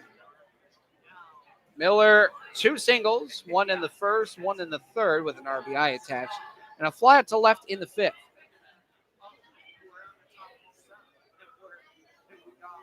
First pitch, high fly ball. This one is shallow center. Incoming is Trinkle, and he will collect the out. 1 gone. Big out there from Austin Janeo. He's struggled back in the 5th inning. Gave up a solo home run in the 6th, but gets one of the bigger bats in the lineup for the Blues out with just 1 pitch on the fly out. Came in with a 364 average, did Brandon Miller. That's going to go up now after a 2 for 4 night so far. In second place in the league is Mr. Matt Malcolm for the Suns, hitting 353. Buddy Dwayne is 1 for 2 with a walk, RBI single, and a run scored. First pitch called strike, 0-1. Tied for 6th in the league in average coming into today is Buddy Dwayne. That pitch hits the outside corner, 0-2. He has that at a 325 average. 6th in the league, tied with Sean Lawler of the North Shore Navigators. That misses just low, and the count is 1-2.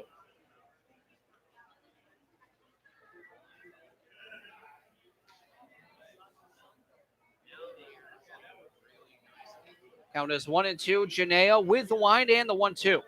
Misses again, just low and away. Now it's 2-2.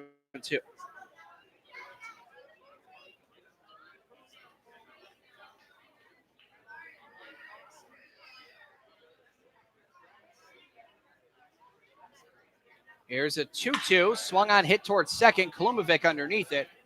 Throw over to first in time, 2 gone. Starting to settle down there is Janeo as here comes Dylan Reynolds, the first baseman. A 2 RBI, 2 baggers last time up. Otherwise, twice he's flied out to left.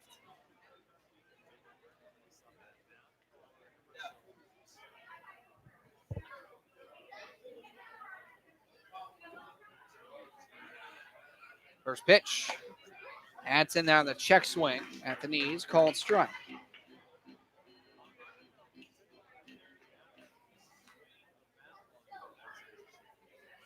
Oh, he was safe at first. Yeah. He was safe at first. The pitch misses his own 1-1. I'm looking now. I was going to let you make your own decision, but I definitely agree with you. Here's a 1-1.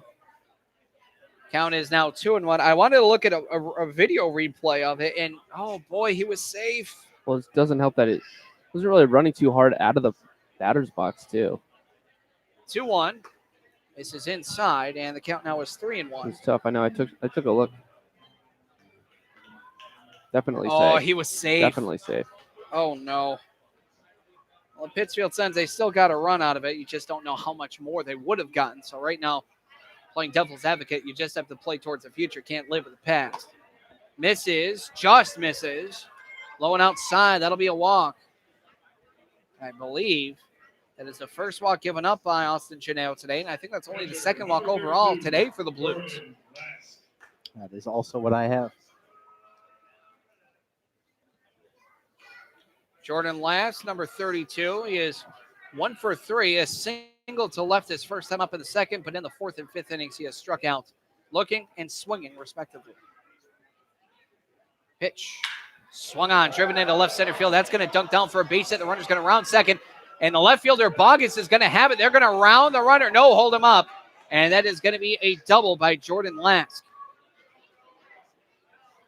For a guy that was quiet in his last 2 at-bats with the straight strikeouts, he comes alive in that one and sends a nice 2-bagger to left center field. And now here for the shortstop, Noah Budzik in his debut. He is 0 for 3 with a double play grounder and a strikeout. He's 0 for 3, trying to get something going here in his debut for his Blues counterparts. Chanel from the stretch. And the first pitch. Swung on this one. Will dunk in for a base hit. 1 run will score, and they are going to bring in 2.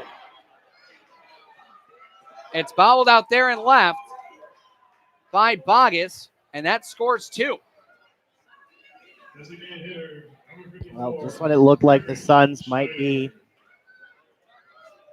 starting to climb back into this one, it's another 2 runs on the board for Bristol.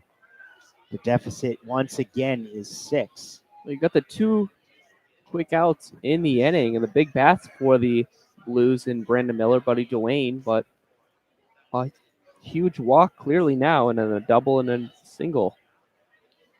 Pickoff throw over to first. Gonna double check on that play there by Bogus and see if the runner was going. High fly ball, first base side. And will they run out of room? Yes, they will. Griffin Schneider with a foul ball. He's already 2 for 3 with a solo homer, 2-run score.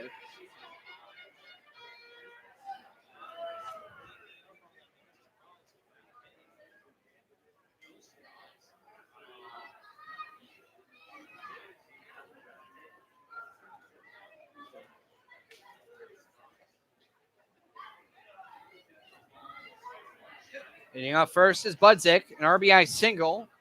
Going to double check and see if there was 2 RBI there. Inside out swing, it's foul back now 0-2.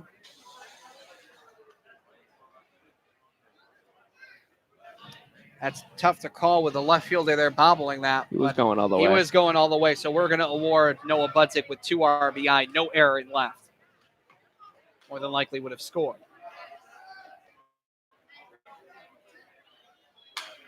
Foul back yet again, and the count is now 0-2.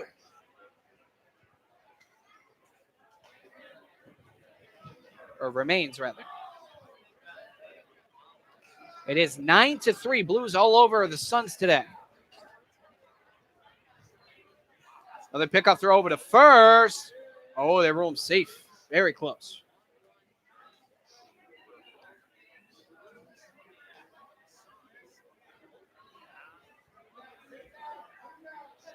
Big lead over on first and the 0-2. A check swing. Did he go? They say he did. Swinging strike 3. 2 runs off 2 hits, including the big RBI, 2 RBI single by Noah Budzik. It's time for a stretch time as the Suns trail the Blues 9-3. You're listening to Pittsfield Suns Baseball on the Pittsfield Suns Baseball Network.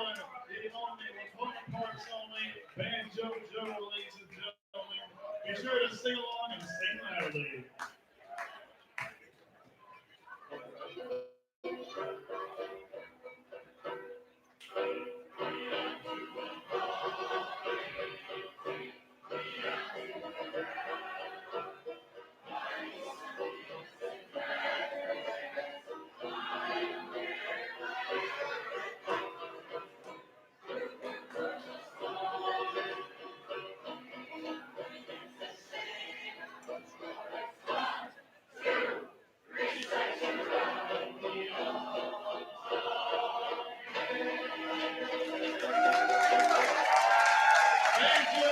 Ladies and gentlemen.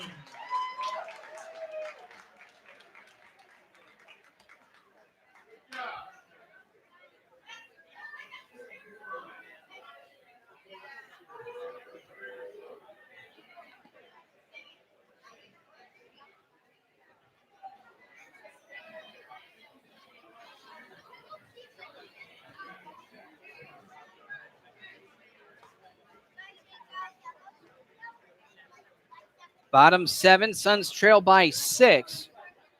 The 2 RBI groundouts last inning, and Jack Klumovec, blown call over at first. He was safe over at first. They rule him out on the 4th. It was a great effort by Christian Beal over at second, but well, he was just down. He was ruled out, but he was safe. Bryce Osmond 0 for 2 on the day. He's the number 9 hitter, and man on deck, Caden Trunkel will put up the 4th time through the lineup for the Suns as they trail 9-3. 9 runs, 14 hits, 1 error for the Blues. 3 runs, 5 hits, 1 error for the Suns. Being tripled up in almost every accord for runs and hits, only 1 hit away from that.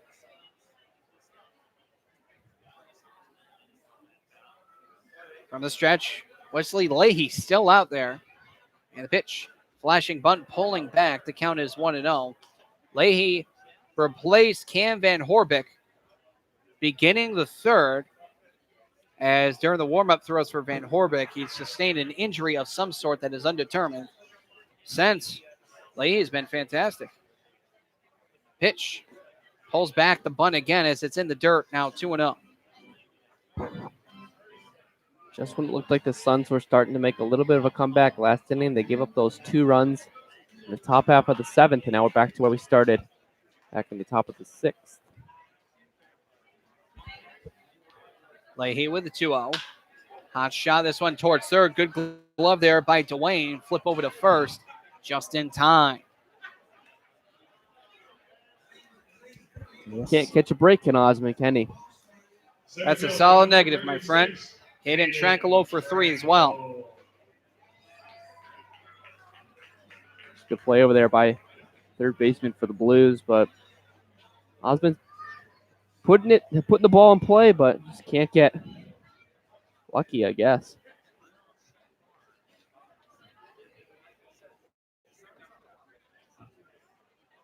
First pitch swinging, first pitch missing. It's 0-1.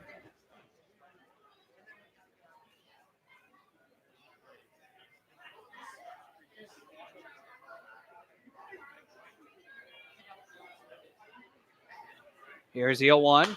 Swung on, fouled off, and now the count is 0-2. So we talk about Xander Bogaerts in our our sun delay. He just hit another home run for the Sox. Now they're bit of an inverse of worlds. Usually it's a rain delay. Yeah. And now they're still down 2-1, but still. They dig back, cut the deficit in half. That's not an insurmountable lead by any means. The 0-2 swung on, hit in the left field, and the left fielder is going to play it off a hop. Or Zachowski did not want to dive in for it, but there's a base knock for Caden Trunkel. Right fielder, number 23, Mark Coley. Now getting into the meat of the order here for the Suns. Coley has established himself clearly as a slugger for this team. 6 home runs, tied for the team lead on the season. And second in the league. All right. Jeff Bogus has really recently established himself as a home run threat. Oh, boy, that pitch well inside. Coley really having to back off. And, of course, the always dangerous Jackson Peterson. It's been a while since Mitch D'Onofrio has hit one. He's been stuck at 7 since June 30th. 1-0, that's in there. Called strike. 1 ball, 1 strike. Take a look and see if he's got one today, though.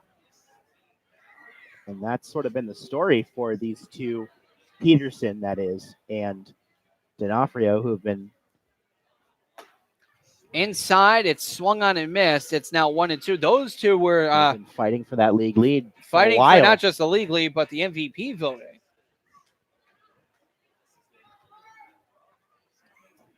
Again, Peterson's last homer was on July 1st. So like D'Onofrio, he's kind of hit a cold streak. Broke his bat, headed towards third. Gobbled up by the third baseman. Flip over to second for 1, over to first, not in time. Left fielder, number 18. So 5-4 goes the fielder's choice. This brings up Jeff Bogus. We got a little bit more speed on the bases now with Mark Coley at first, but 2 outs on the board.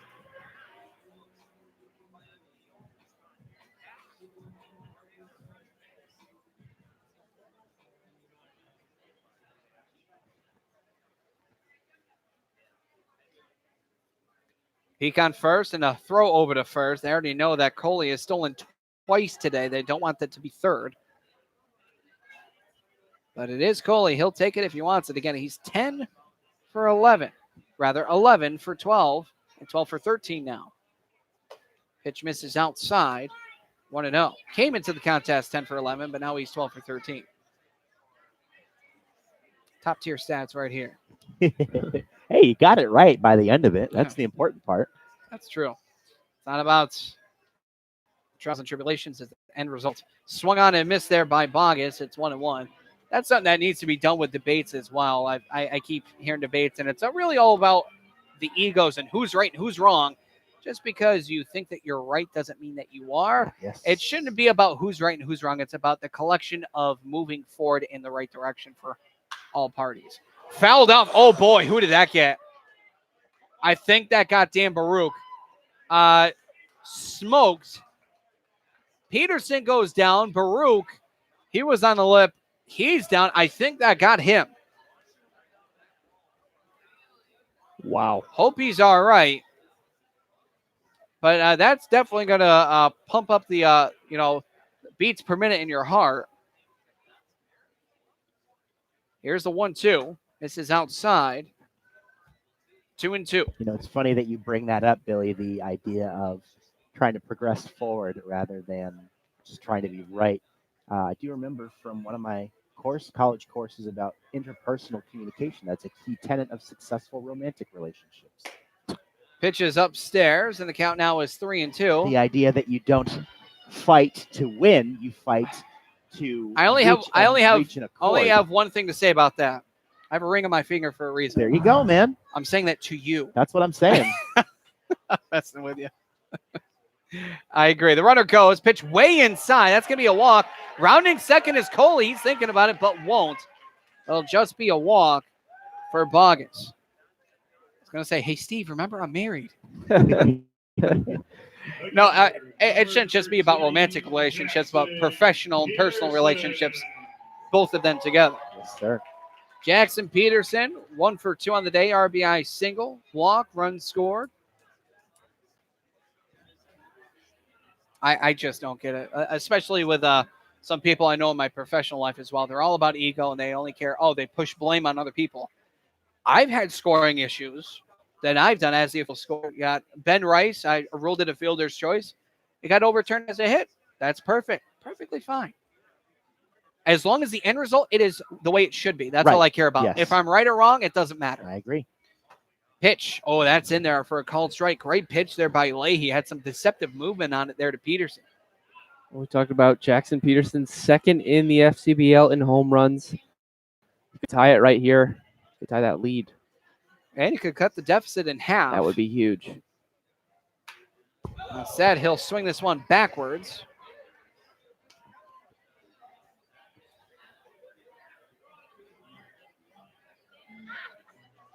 Dylan Faircloth on deck. Should Peterson load the bases or play a couple runners?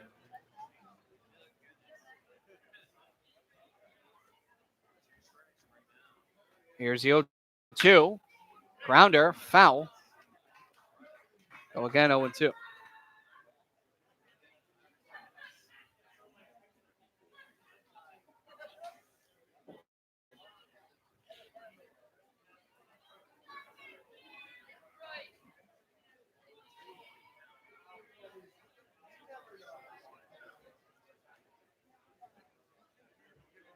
Long hold by Leahy, the 0-2. Swung on, just foul. Trickled, but just foul. That one could have been trouble for this Blues defense. That stays fair.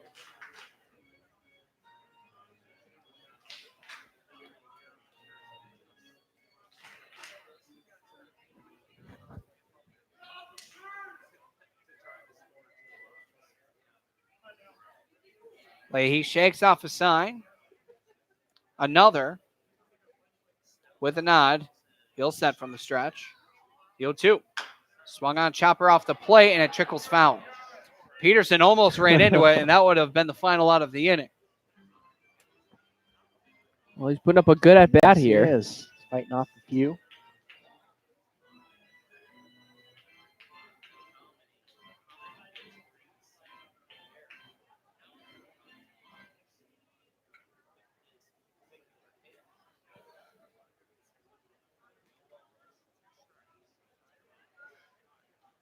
Still an 0-2 count. Runners on first and second. Coley on second. Bogus on first. The pitch. Swung on, foul back again. Fourth continuation foul. We remain at 0-2 as this is the 7th pitch of the plate appearance upcoming. And it's an 0-2 count.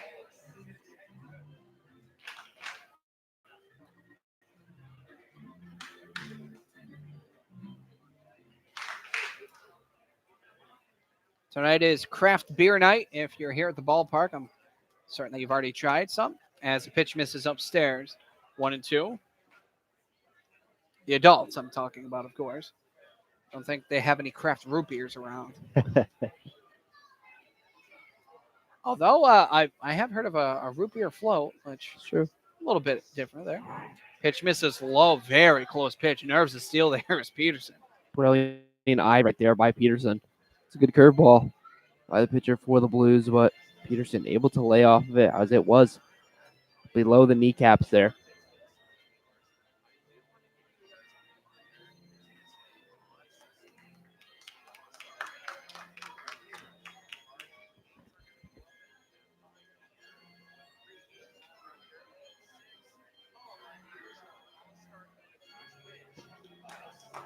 So again, we'll reset 2 balls, 2 strikes, 2 gone, 2 on. He has the Deuce's Wild pitch in mind. And the pitch. Low. Oh, boy. Battling back from 0-2 4 times over. And now here comes the 10th pitch of the plate appearance. What an at-bat by Peterson. Battling back to fill the count after going 0-2 early. See if he can make something of it here. Step off here from Leahy. He really wants to think about this. We got some arms warming up down in the Bristol Blues bullpen, so wouldn't be surprised if this is the last batter that Leahy faces. Payoff. High fly ball, but to left. Orzechowski is going to sit underneath it, and he will make the grab out and left. That is going to end the inning for another loud out for the Suns. And that's only that allowed out. No runs off 1 hit, no errors, 2 men left. We now hit through 7 full to the top of the 8th. And the Pittsfield Suns trail the Blues by a score of 9-3. You're listening to Pittsfield Suns Baseball on the Pittsfield Suns Baseball Network. Salagadoola, metricaboola, bibbidi bobbidi. You must be your fairy godmother. Yes. It doesn't take a fairy godmother to tell you that the right fit means everything. Good heavens, child. You can't go in that. Children under 4'9" need to be in a booster seat because they aren't ready for adult safety belts alone. Many parents miss the important step of booster seats. Maybe you better explain things to him. Booster seats raise your child up so that a safety belt designed for adults will fit and protect them properly. Oh, that does make a difference. Remember that 4'9" is the magic number, and get your little pumpkin there safely in a booster seat. Hop in, my dear. Oh, thank you. And like Cinderella, you can live happily ever after. It's like a dream. A wonderful dream come true. For more information, visit boosterseat.gov. This has been a message from the U.S. Department of Transportation and the Ad Council. At the American Lung Association, we're fighting for a day when we can all breathe easier. We're fighting for clear skies over every city and healthy lungs throughout the country. We're fighting to free millions of Americans from the addictive grip of tobacco and the devastating effects of lung disease. The American Lung Association isn't just fighting for air, we're fighting for all the things that make it worth breathing, and we can use your help. See what you can do at fightingforair.org. Did you know the 3rd leading cause of fire deaths for older adults is cooking? Hi, I'm Rob Neal from the United States Fire Administration with important fire safety tips for seniors. Never leave cooking unattended because a serious fire can start in seconds. Don't wear loose clothing while cooking. Keep towels and pot holders away from the range. Double check the kitchen before you go to bed or leave your home. This message is brought to you by the United States Fire Administration, your local fire department, and this radio station.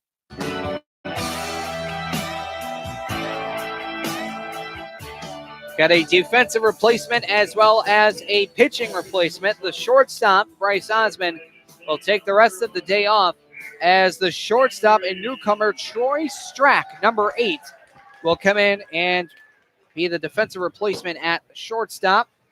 And the new pitcher in the ballgame for the Pittsfield Suns, that is right-handed hurler number 11, Jared Henry. And as we take a peek at Jared Henry and his outing on the season, Henry in 12 appearances has an 0-1 record with a save and a 3.30 ERA. 16 in the third innings pitched, 11 hits, 10 runs, 6 of them earned, 14 walks to 20 strikeouts. So we'll get a first peek at Troy Strack here today. Troy comes from Lyon College, which is in Batesville, Arkansas. He's traveled quite some distance to be here with the Pittsfield Suns. He's out of Fort Worth, Texas, 5'10", 150. He's a sophomore. And he had a 309 average, 2 homers, 39 RBIs with Lyon College. Pretty solid numbers right there. Did pretty well for himself. 21 errors in the field. He had a .922 fielding percentage.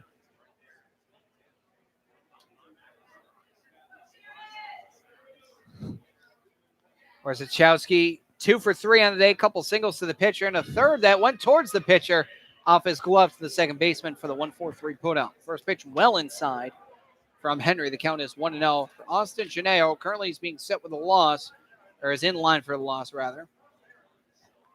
4 innings, 23 batters faced. Bounces in. Gave up 8 runs, all of them earned. 10 hits, including 2 doubles and a home run, a walk, 4 strikeouts. He threw a total of 68 pitches, 47 for strikes. 2-0, misses high and in. Count now is 3-0.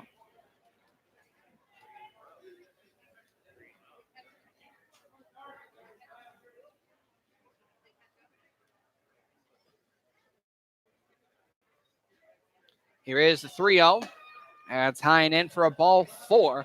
This will be now the 5th time through the lineup for the center fielder, Austin White. Here comes Matt Gedman. He's coming out to talk with Jared Henry. We're going to go with a quick trip around the FCBL, find out what's happening around the league. Well, as you already know, the Worcester Bravehearts defeated the Brockton Rocks 6-4 in game number 1. Currently in game number 2, the Worcester Bravehearts are once again all over the Brockton Rocks. A score of 13-1. The Bravehearts 13 runs on 14 hits, no errors. The Rocks 1 run, 2 hits, and 1 error in that game. Also, a game that the Pittsfield Suns are definitely watching is the Nashua Silver Knights and the North Shore Navigators. The Navigators have a 5-4 lead on the Nashua Silver Knights. 5 runs, 9 hits, no errors for the Navigators. 4 runs, 9 hits, and 1 error for Nashua. They're in the bottom of the 9th with 1 out, nobody on for the Silver Knights. That pitch gets away in the dirt, and that's going to be a wild pitch. 5 pitches, all balls right now. Advancing to second, there's Warzachowski. Bristol Blues currently lead the Pittsfield Suns by a score of 9-3. The Blues 9 runs on 14 hits and 1 error. The Suns 3, 6, and 1 across the board. That one's in as well. Still hasn't seen the strike zone. Now 6-0. So it's a 2-0 count to Austin White. Jared Henry, a guy that has at least 1 walk in each of his last 5 appearances. It's 14 total. 15 now. That hits in there for a called strike. He needed that.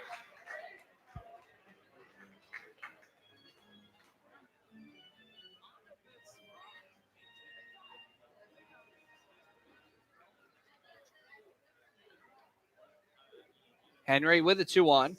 This is high and in. And now here comes Peterson.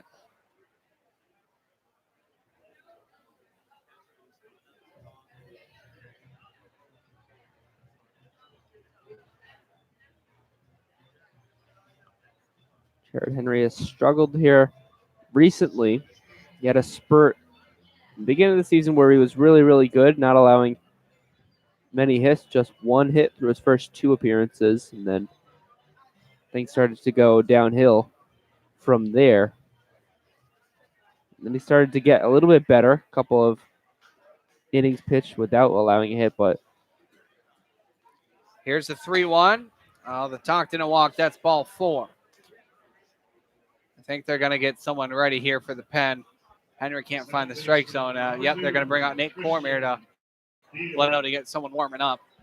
Christian Beal, 1 for 4 in the day and a run score. Looks like we already got someone going. Maybe Andrew Karch down there, number 44 for the Suns, starting to throw some baseballs.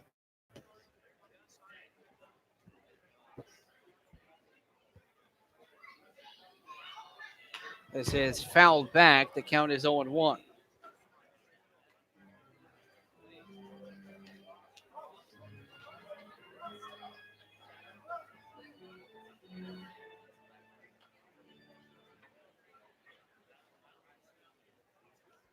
Looks like the new guy Schneider down there is the bullpen catcher today, Matt Schneider, newest addition to the Pittsfield Suns roster. The 0-1. Oh, that hits him. He cannot find the strike zone today. He's only thrown one pitch that's in for a strike. He's been wild all day long, and right now home plate umpire John Nevis coming out to him saying, hey, you got to throw strikes here. Right fielder, number 15, Brandon Miller.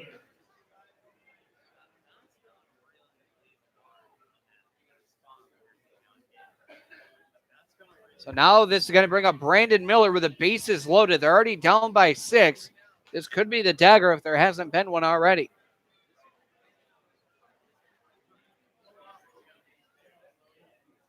Here's a pitch.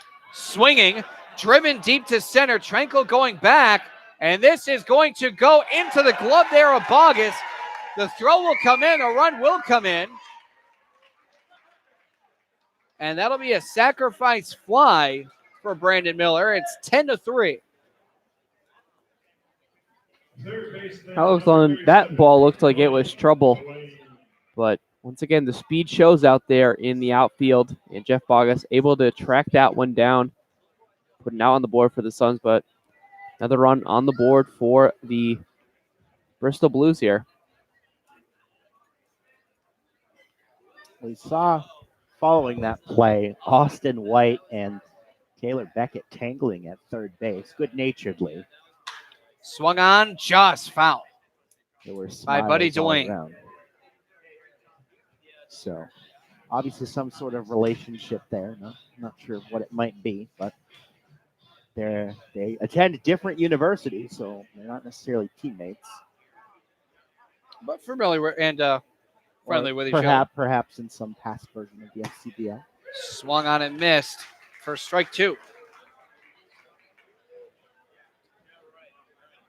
Well, the Nashville Silver Knights are threatening with 2 runners on now.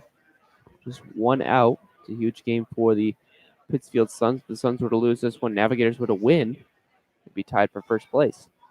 Here's the 0-2. Swung on. That will get into center field. 1 run will come in. Center fielder will cut it off. He's going to throw into second. Let's see the play at second. The tag. He's out.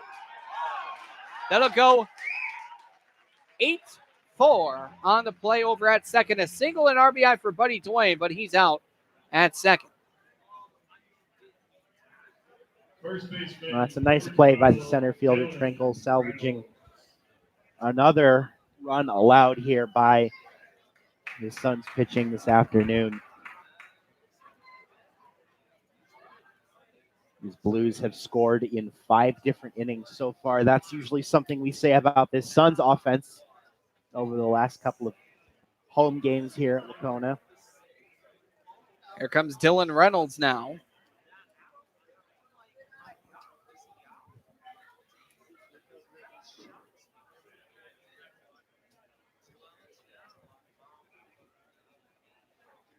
First pitch. That's in there, called strike. 0-1 to Dylan Reynolds. 1 for 3 on the day.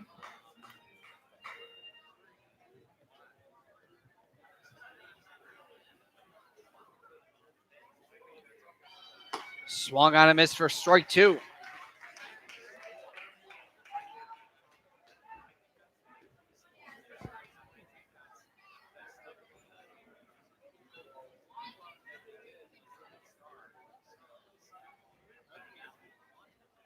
Here's the 0-2. Fouled back.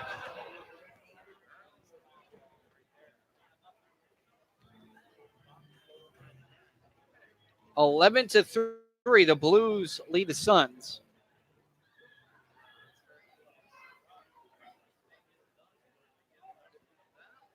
Henry with the 0-2. Swung on, fouled off, and the count now is remaining at 0-2 for at least one more pitch. North Shore Navigators have defeated the Nashville Silver Knights. A ground out by the Silver Knights has ended the game, so the Silver Knights are the Navigators are just one, not even their half game back now if the Suns result here holds. They will be tied for first place.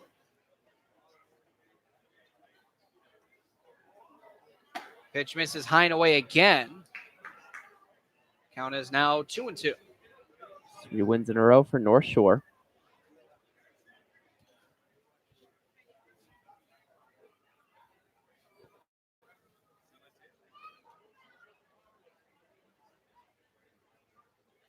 2-2. High again from 0-2. Now to 3-2. As Christian Beal is still sitting over on third.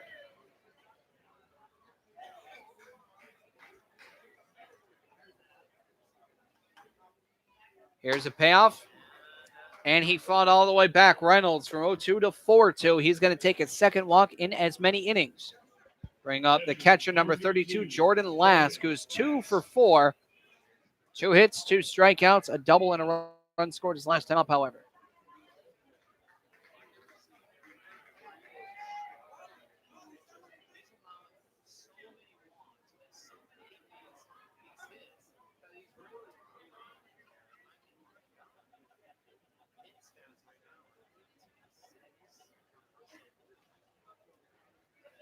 Here's the pitch. Oh, high and tight. Count is 1-0. Henry continues to be wild today. He has allowed 4 free passes this inning alone. In this, the only inning he's pitched. Well, one of those wasn't 5. free, but it was certainly taxing. Well, yeah, fair enough. The 1-0. Misses. No, hits the upper outside corner. Called strike. Very generous call there by home plate umpire John Nevis.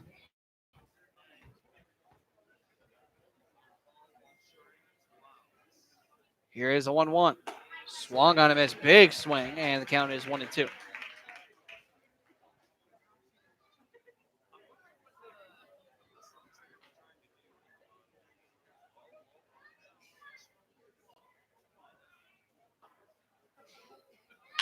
This one a chopper towards third, but that's foul.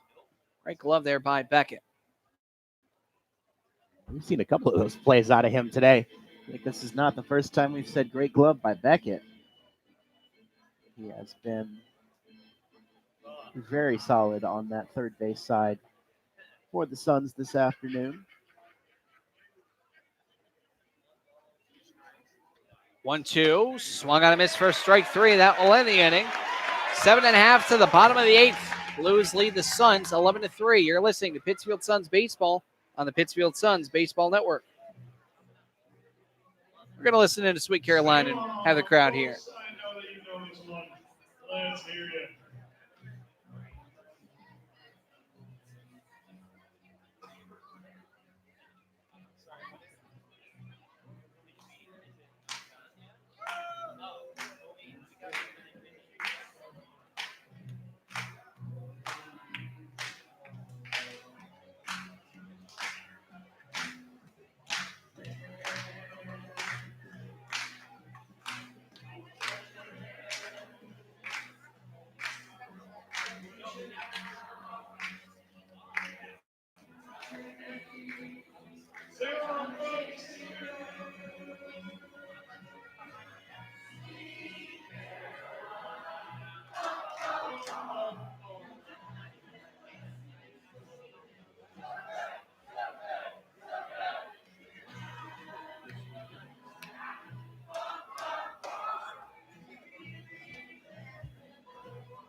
Attention Suns fans, now pitching for Blues, number 31 from Southern Connecticut, Spencer Cox.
New pitcher in the ball game for the Blues. It'll be number 31, Spencer Fox. Fox, in 12 appearances with 1 start, is 0-2 with a 5.71 ERA. In 17 and a third innings pitched, he's given up 12 hits, 11 runs, all of them earned, 19 walks to 26 strikeouts. Dylan Faircloth will receive a first pitch that's a little tight, 1-0. Take a look at Wesley Leahy as well. 5 innings, 22 batters faced. Pitch is high, now 2-0. 2 runs, 1 of them earned off 3 hits. 3 walks, 1 strikeout for a total of 78 pitches, 49 for strikes in relief for Cam Van Horbeck. And right now he's in line for the win. Pitch that gets in the zone for a called strike, 2-1.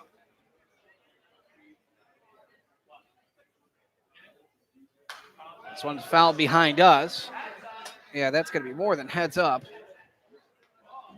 Right by a bystander. That's going to roll halfway to Tahiti takeout. Shameless plug. Their food is pretty good. I said shameless plug. You have no shame, apparently. Oh, no. None at all, man. Here's the 2-2. That is cut on, foul, tipped into the mid of the catch. That's going to be a strikeout, bringing up Dan Baruch. An RBI ground out his last time up. He is 0 for 3. Number 19, Dan Baruch.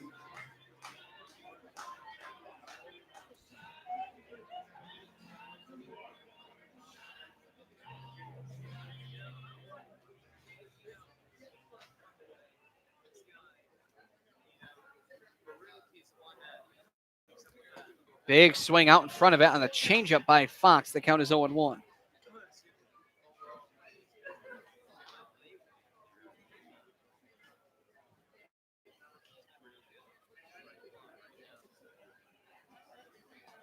Pitch misses outside. Now it's 1 ball, 1 strike.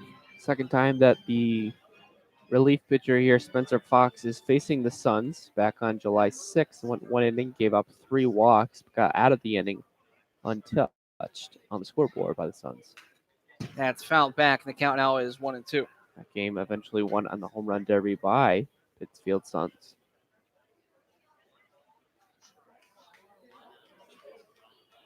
Inley used as a reliever for the Bristol Blues. Does have 1 start. The start didn't go too well.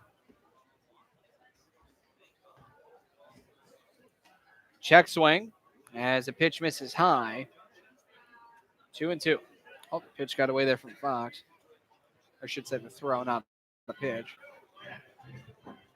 And that start for Fox against the Silver Knights was an 8-5 loss for Bristol. He went 3 1/3, 8 runs given up, all earned, 7 hits, 3 walks, just 2 strikeouts, and 21 batters faced. At that point, he had a 15.43 ERA. He's brought that down to a 5.71 entering today.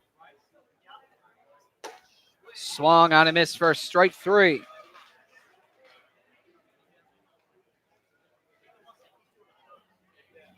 Suns kind of running out of gas here, really. You see the scoreboard say 11-3, and they're a little bit deflated, as anybody would be on the losing side of this. Still got to get your cuts in. Keep raising that average and keep having confidence at the plate. Here's a windup from Fox. The pitch misses outside, 1-0.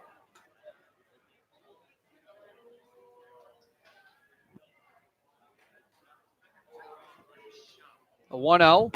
That misses outside as well. Now 2-0.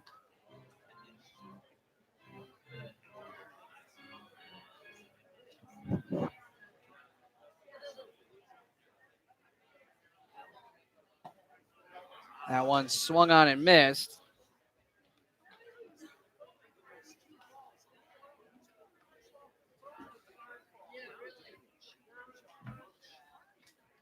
Count is 2-1 here to Jack Lumovic.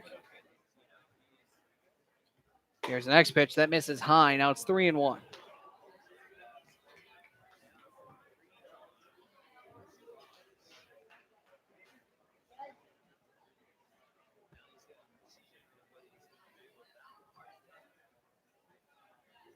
Fox with the pitch. That misses low. That's going to be a walk.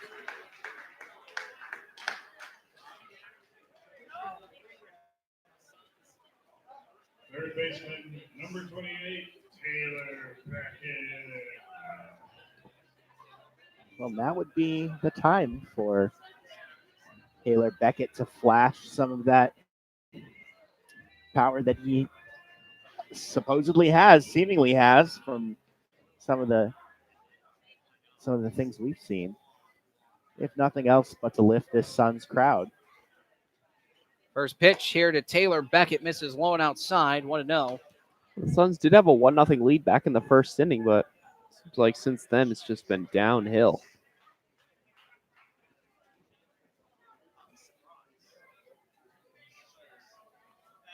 Here's a pitch that misses low, and the count here is 2-0. Should Beckett reach safely, the defensive replacement shortstop number 8, Troy Strack, is on deck for his Pittsfield Suns debut. Here's the 2-0. Just off the end cap of the bat. Count now 2 balls, 1 strike. Well, one way or another, more likely than not, we will see Strack either now or in the bottom of the ninth.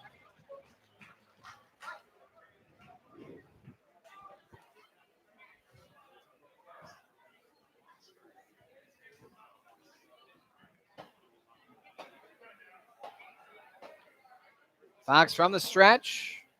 And the 2-1. Breaking ball misses outside. Mark it 3-1.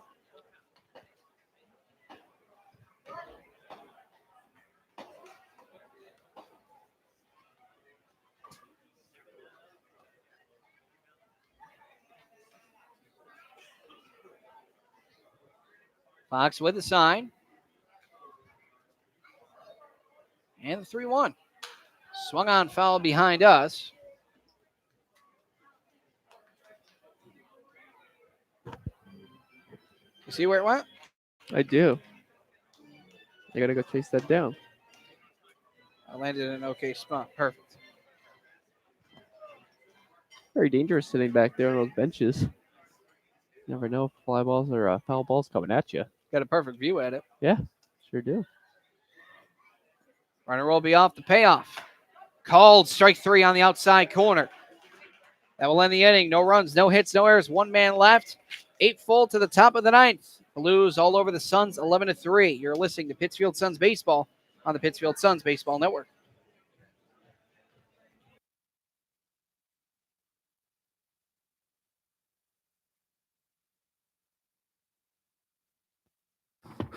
Exercise is hard. So is maintaining a healthy diet. Of course, neither is half as hard as dying. Sadly, type 2 diabetes, heart disease, and stroke kill nearly 1 million people a year. Even sadder, most of these deaths are preventable with a few lifestyle changes, including regular activity, healthier eating, and not smoking. Talk to your doctor about your risk for type 2 diabetes and heart disease. And if your doctor recommends lifestyle changes or medication, listen. The reason so many die is because not enough are willing to change. You can stop it, starting right now. It's your life. Listen to your doctor. Eat better. Get moving. Visit checkupamerica.org or call 1-800-DIABETES. A message from the American Diabetes Association. Getting your child home safely Tap your views together 3 times. is just a click away. There's no place like home. But making sure your child is in the right seat is just one of the steps down the road to safer travels. I don't know how it works. Find the right seat for your little one's age and size. There's no better way to get home safely. Know for sure that your child is in the right seat. How can I ever thank you enough? Get all the facts at safercar.gov/the right seat. Brought to you by the National Highway Traffic Safety Administration and the Ad Council.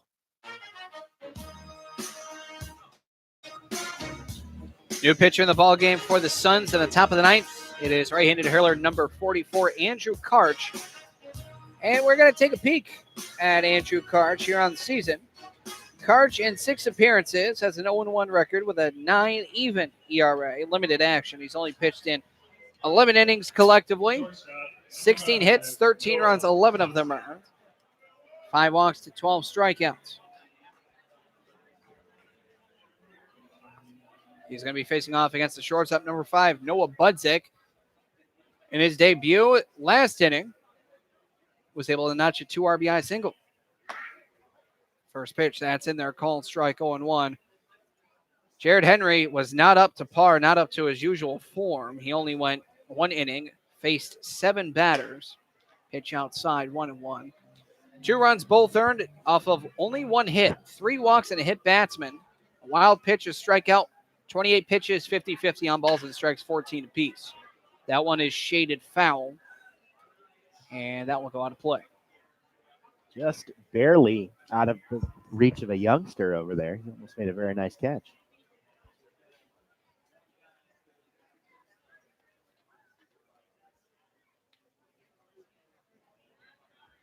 Here is the 1-2. That one misses high. Now 2-2. Well, this would be the only game left in the FCBL tonight. All other games have gone final. Pitch misses inside. No, they called strike 3 on the lower inside corner. Wow. Yeah, I'm not so sure about that one, but I am. Fair enough. About you. Fair enough. Griffin Schneider, the DH, will step up to the dish. 2 for 4, solo homer, 2 runs scored.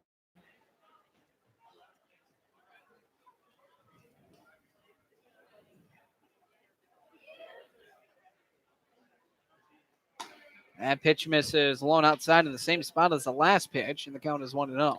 Worcester has swept Brockton in the doubleheader 6-4 and 13-1, and North Shore has defeated Nashville 5-4. Check swing. It's on the outside corner nonetheless. The count is 1-1. So those Worcester Bravehearts are hot again.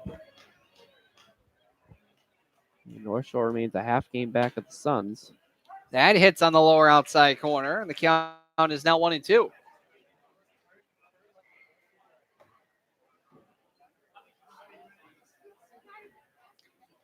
One-two out in front of it, going out to right field. Incoming is Coley on the run. He will stop dead and make the grab. Now the number 9 hitter, left fielder, number 25, John Orzechowski. He hit a single to the pitcher, stole a base, scored a run in the 3rd. He hit to the pitcher in the 5th, later scored. He hit to the pitcher for a ground out 1-4-3 in the 6th. And then he walked. Pitch misses low and outside, 1-0.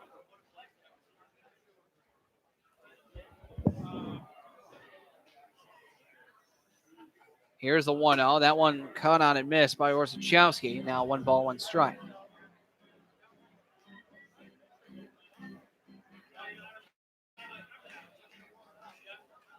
The 1-1. Well, that hits on the lower outside corner. For strike 2, 1-2.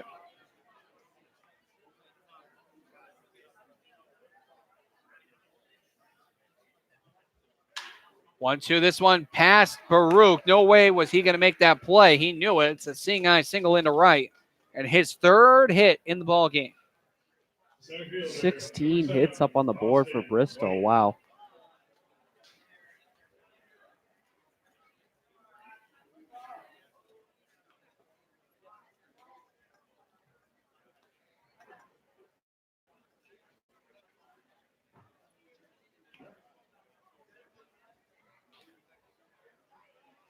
Austin White up for the 6th time. He is 2 for 4 officially with a walk. That's on the inside corner against the lefty, 0-1. 2 singles to center. 2 runs scored, an RBI.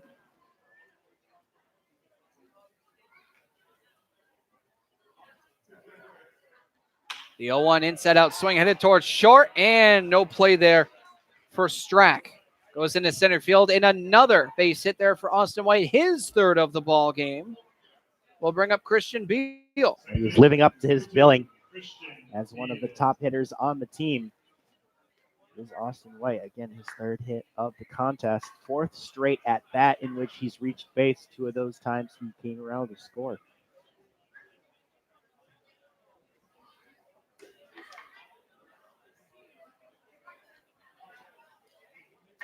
Pitch misses outside, 1-0. Beal was hit by a pitch his last time up.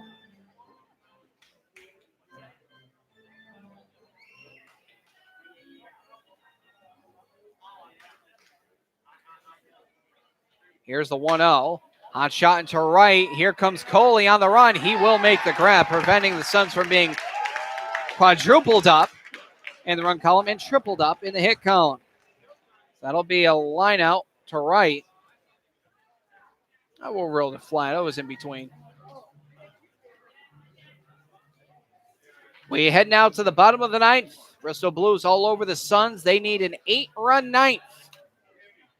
They currently trail 11-3. You're listening to Pittsfield Suns Baseball on the Pittsfield Suns Baseball Network.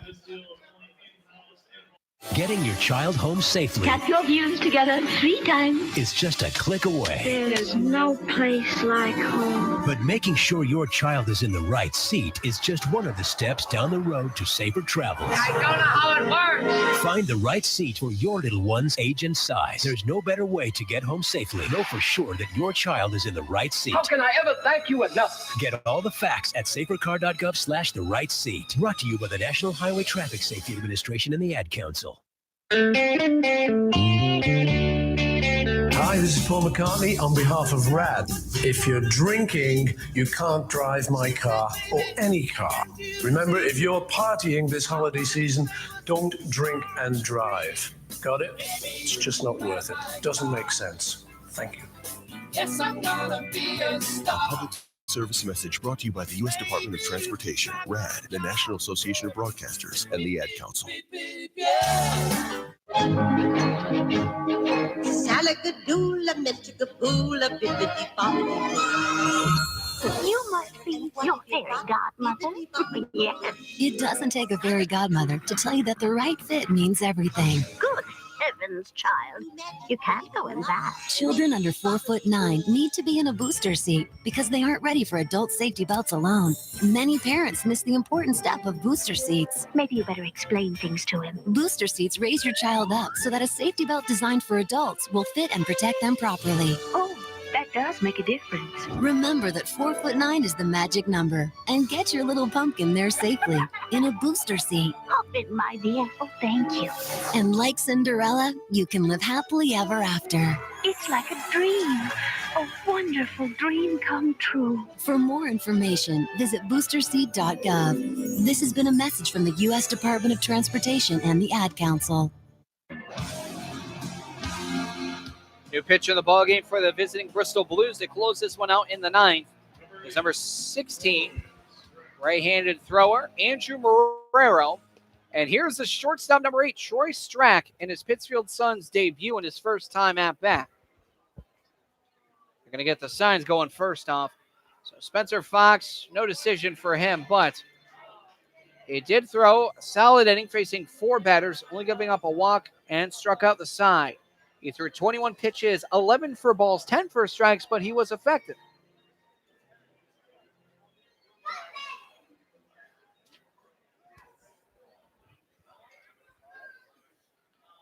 Marrero with the windup and the first pitch. That's on the inside corner, called strike 0-1.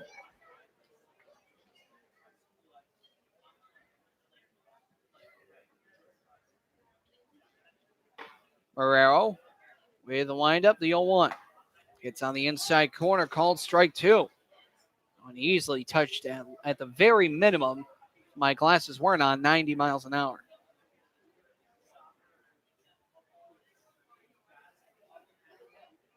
The 0-2. Ooh, just missing the lower outside corner. Look up, but it must have missed low. 1-2 is the count here to Strack.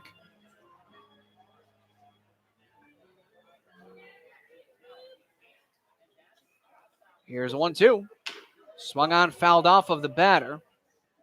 We'll go again to 1-2. Well, Andrew Marrero's had a tough time with the Bristol Blues so far. Just 2 appearances, but He's allowed already 5 earned runs, 5 runs, 5 hits in 14 batters faced. Herrera with the 1-2. Breaking ball swung on and missed for strike 3. So bottom 9th, 1 out. Suns trail 11-3. And we go now to the top of the lineup for the 5th time. Caden Schrenkel is 1 for 4 with a single his last time up.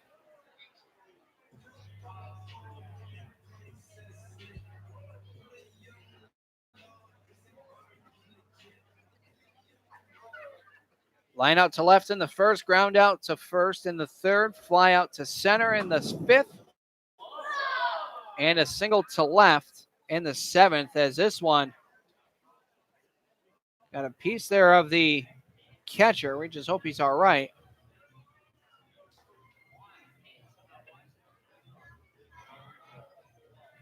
I think he just got crossed up there. It'll be a ball, 1-0.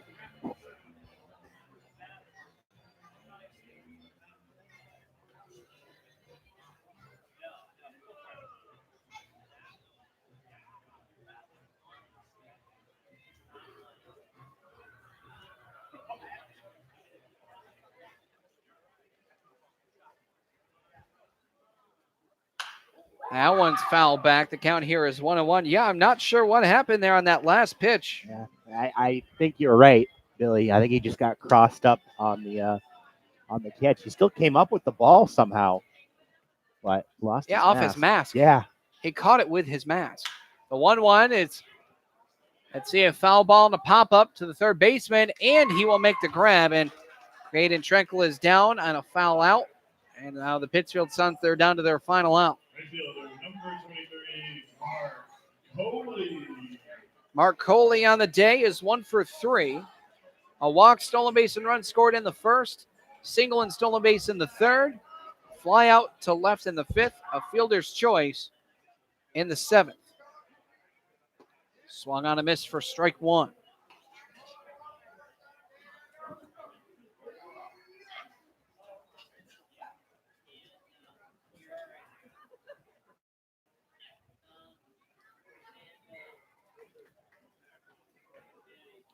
Here's the 0-1. That one kicks up some dirt.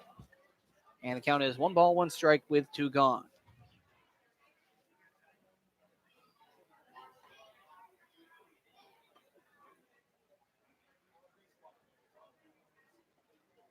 Here's the windup from Marrero and the 1-1. It hits the outside corner for a ball. Not sure where that one missed. It'll look good. I feel like we've said that a lot tonight. Count is 2-1. That one's cut on and missed. Now the Suns are down to their final strike.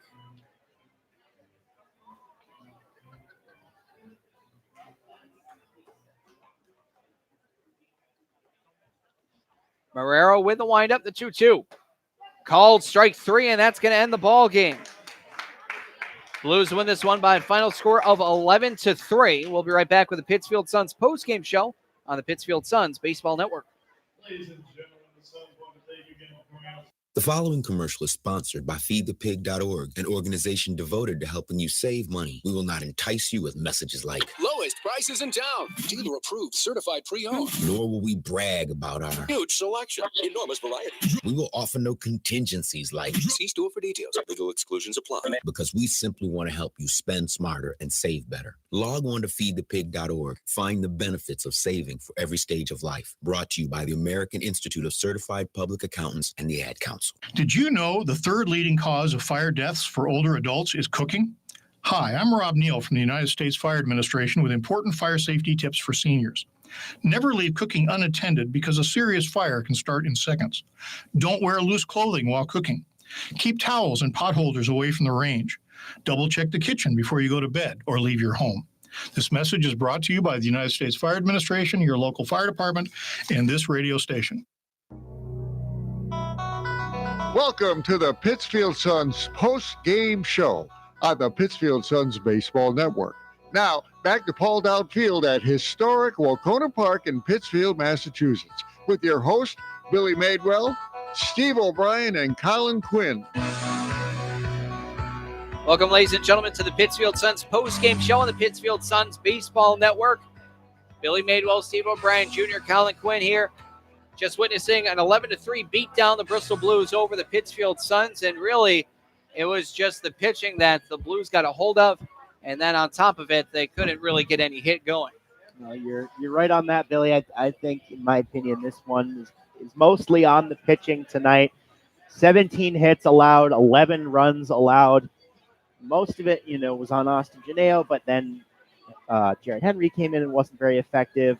I guess you could say Andrew Karch was okay in the ninth. He did retire the side without any runs crossing home plate, but still allowed two guys to get on before he got the third out. You're not going to win many ball games putting up numbers like that. And our keys to the game, for you, Steve, it was the pitching, and for me, it was continuing to get the hits going like they did in our last home game against the Navigators, and they did none of that. And it was just all around not a good game. Pitching didn't have it. I mean, Mike Noki did pretty well. He only gave up the one run, but he was pulled, and the bullpen just didn't have it. And the hitting just really, really inconsistent today. Only 6 hits up on the board. Wasn't good enough to get a win here tonight whatsoever. So for the scoring for tonight's contest, well, the Suns started off right with an RBI single by the catcher Jackson Peterson, but then top of the third, RBI single by the right fielder Brandon Miller.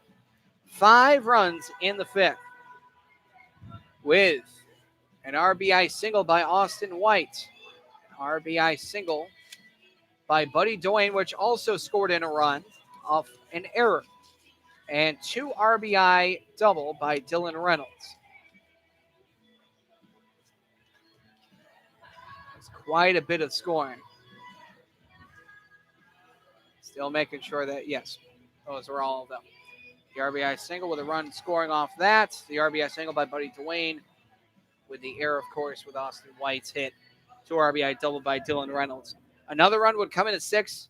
1 out bomb by Griffin Schneider, the DH. Bottom 6, Suns would play 2 runs off back-to-back RBI groundouts. 1 by Dan Baruch. 1 should have been a hit by Jack Golubovic, but was ruled out on a blown call. Top 7 would come in, and, well, they would just keep on rattling for the score. And a sacrifice fly by Brandon Miller. RBI single by Buddy Duane. In the 8th, I should say, but in the 7th, it was a 2 RBI single by Noah Budzik. 11 runs, 17 hits, 1 error, and they only left 9 men on base after all is said and done. The Pittsfield Suns, 3 runs, 6 hits, 1 error, and they left 8 men on base, but they really couldn't get anyone on base, really for the life of them today. As you look at the runners in scoring position, they were only 1 for 7 with runners in scoring position. And, oh, boy, this is an outlier here. Blues, 7 for 14. They batted 500 with runners in scoring position. That is not going to win you any games anytime soon with numbers like that. So for the Pittsfield Suns, they dropped this one by a final score of 11-3. And they are now tied in first place with North Shore. They dropped to 20-15.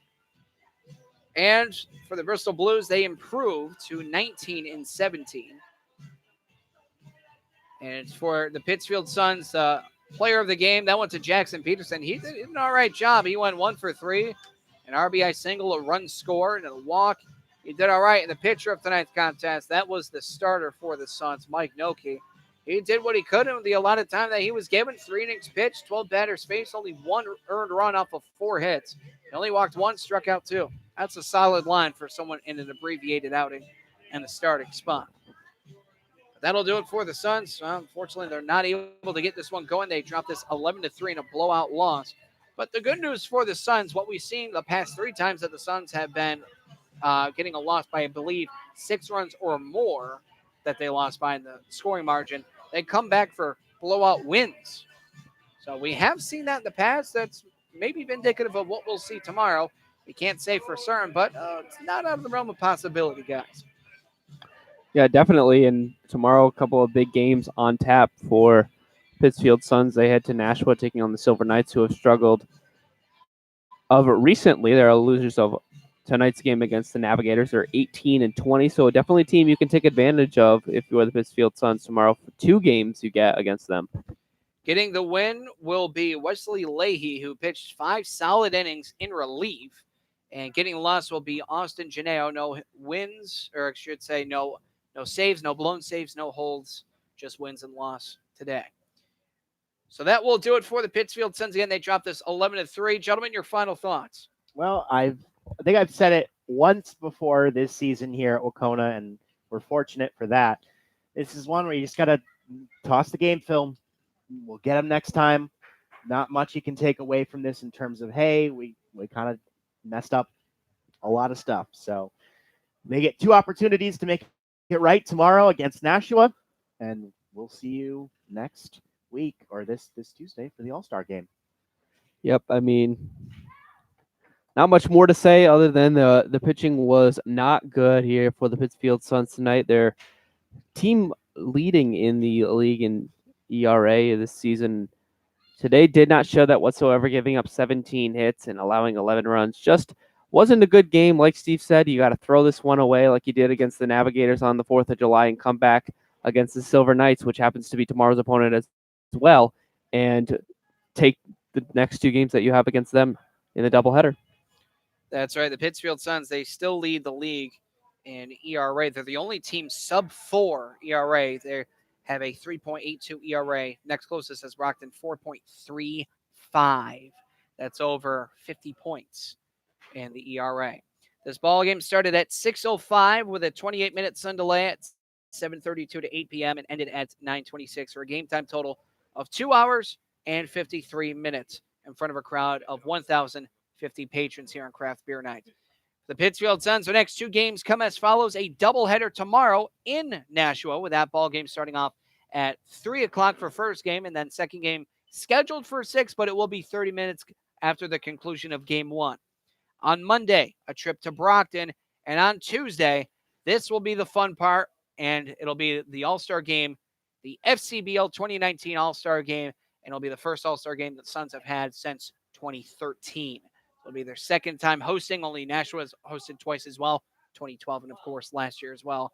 Holman Stadium's a beautiful ballpark. I will say that first and foremost. But tonight, Suns can't get it done. They dropped this one by a score of 11-3. So the next time that you're going to hear from us, oh boy, is it going to be a fun one because of the All-Star game that's going to be coming forward. You're going to see players from the Suns facing off against each other. And that is going to be very interesting. The Home Run Derby starts at 6:20. So stay tuned on the Pittsfield Suns Baseball Network. We might have pregame set for 6:15. We might have it for 6 o'clock. We don't know just quite yet, but we'll certainly have you stay tuned in for that, and we'll come up with a definitive outing for that. But ladies and gentlemen, that is going to do it here for the broadcast.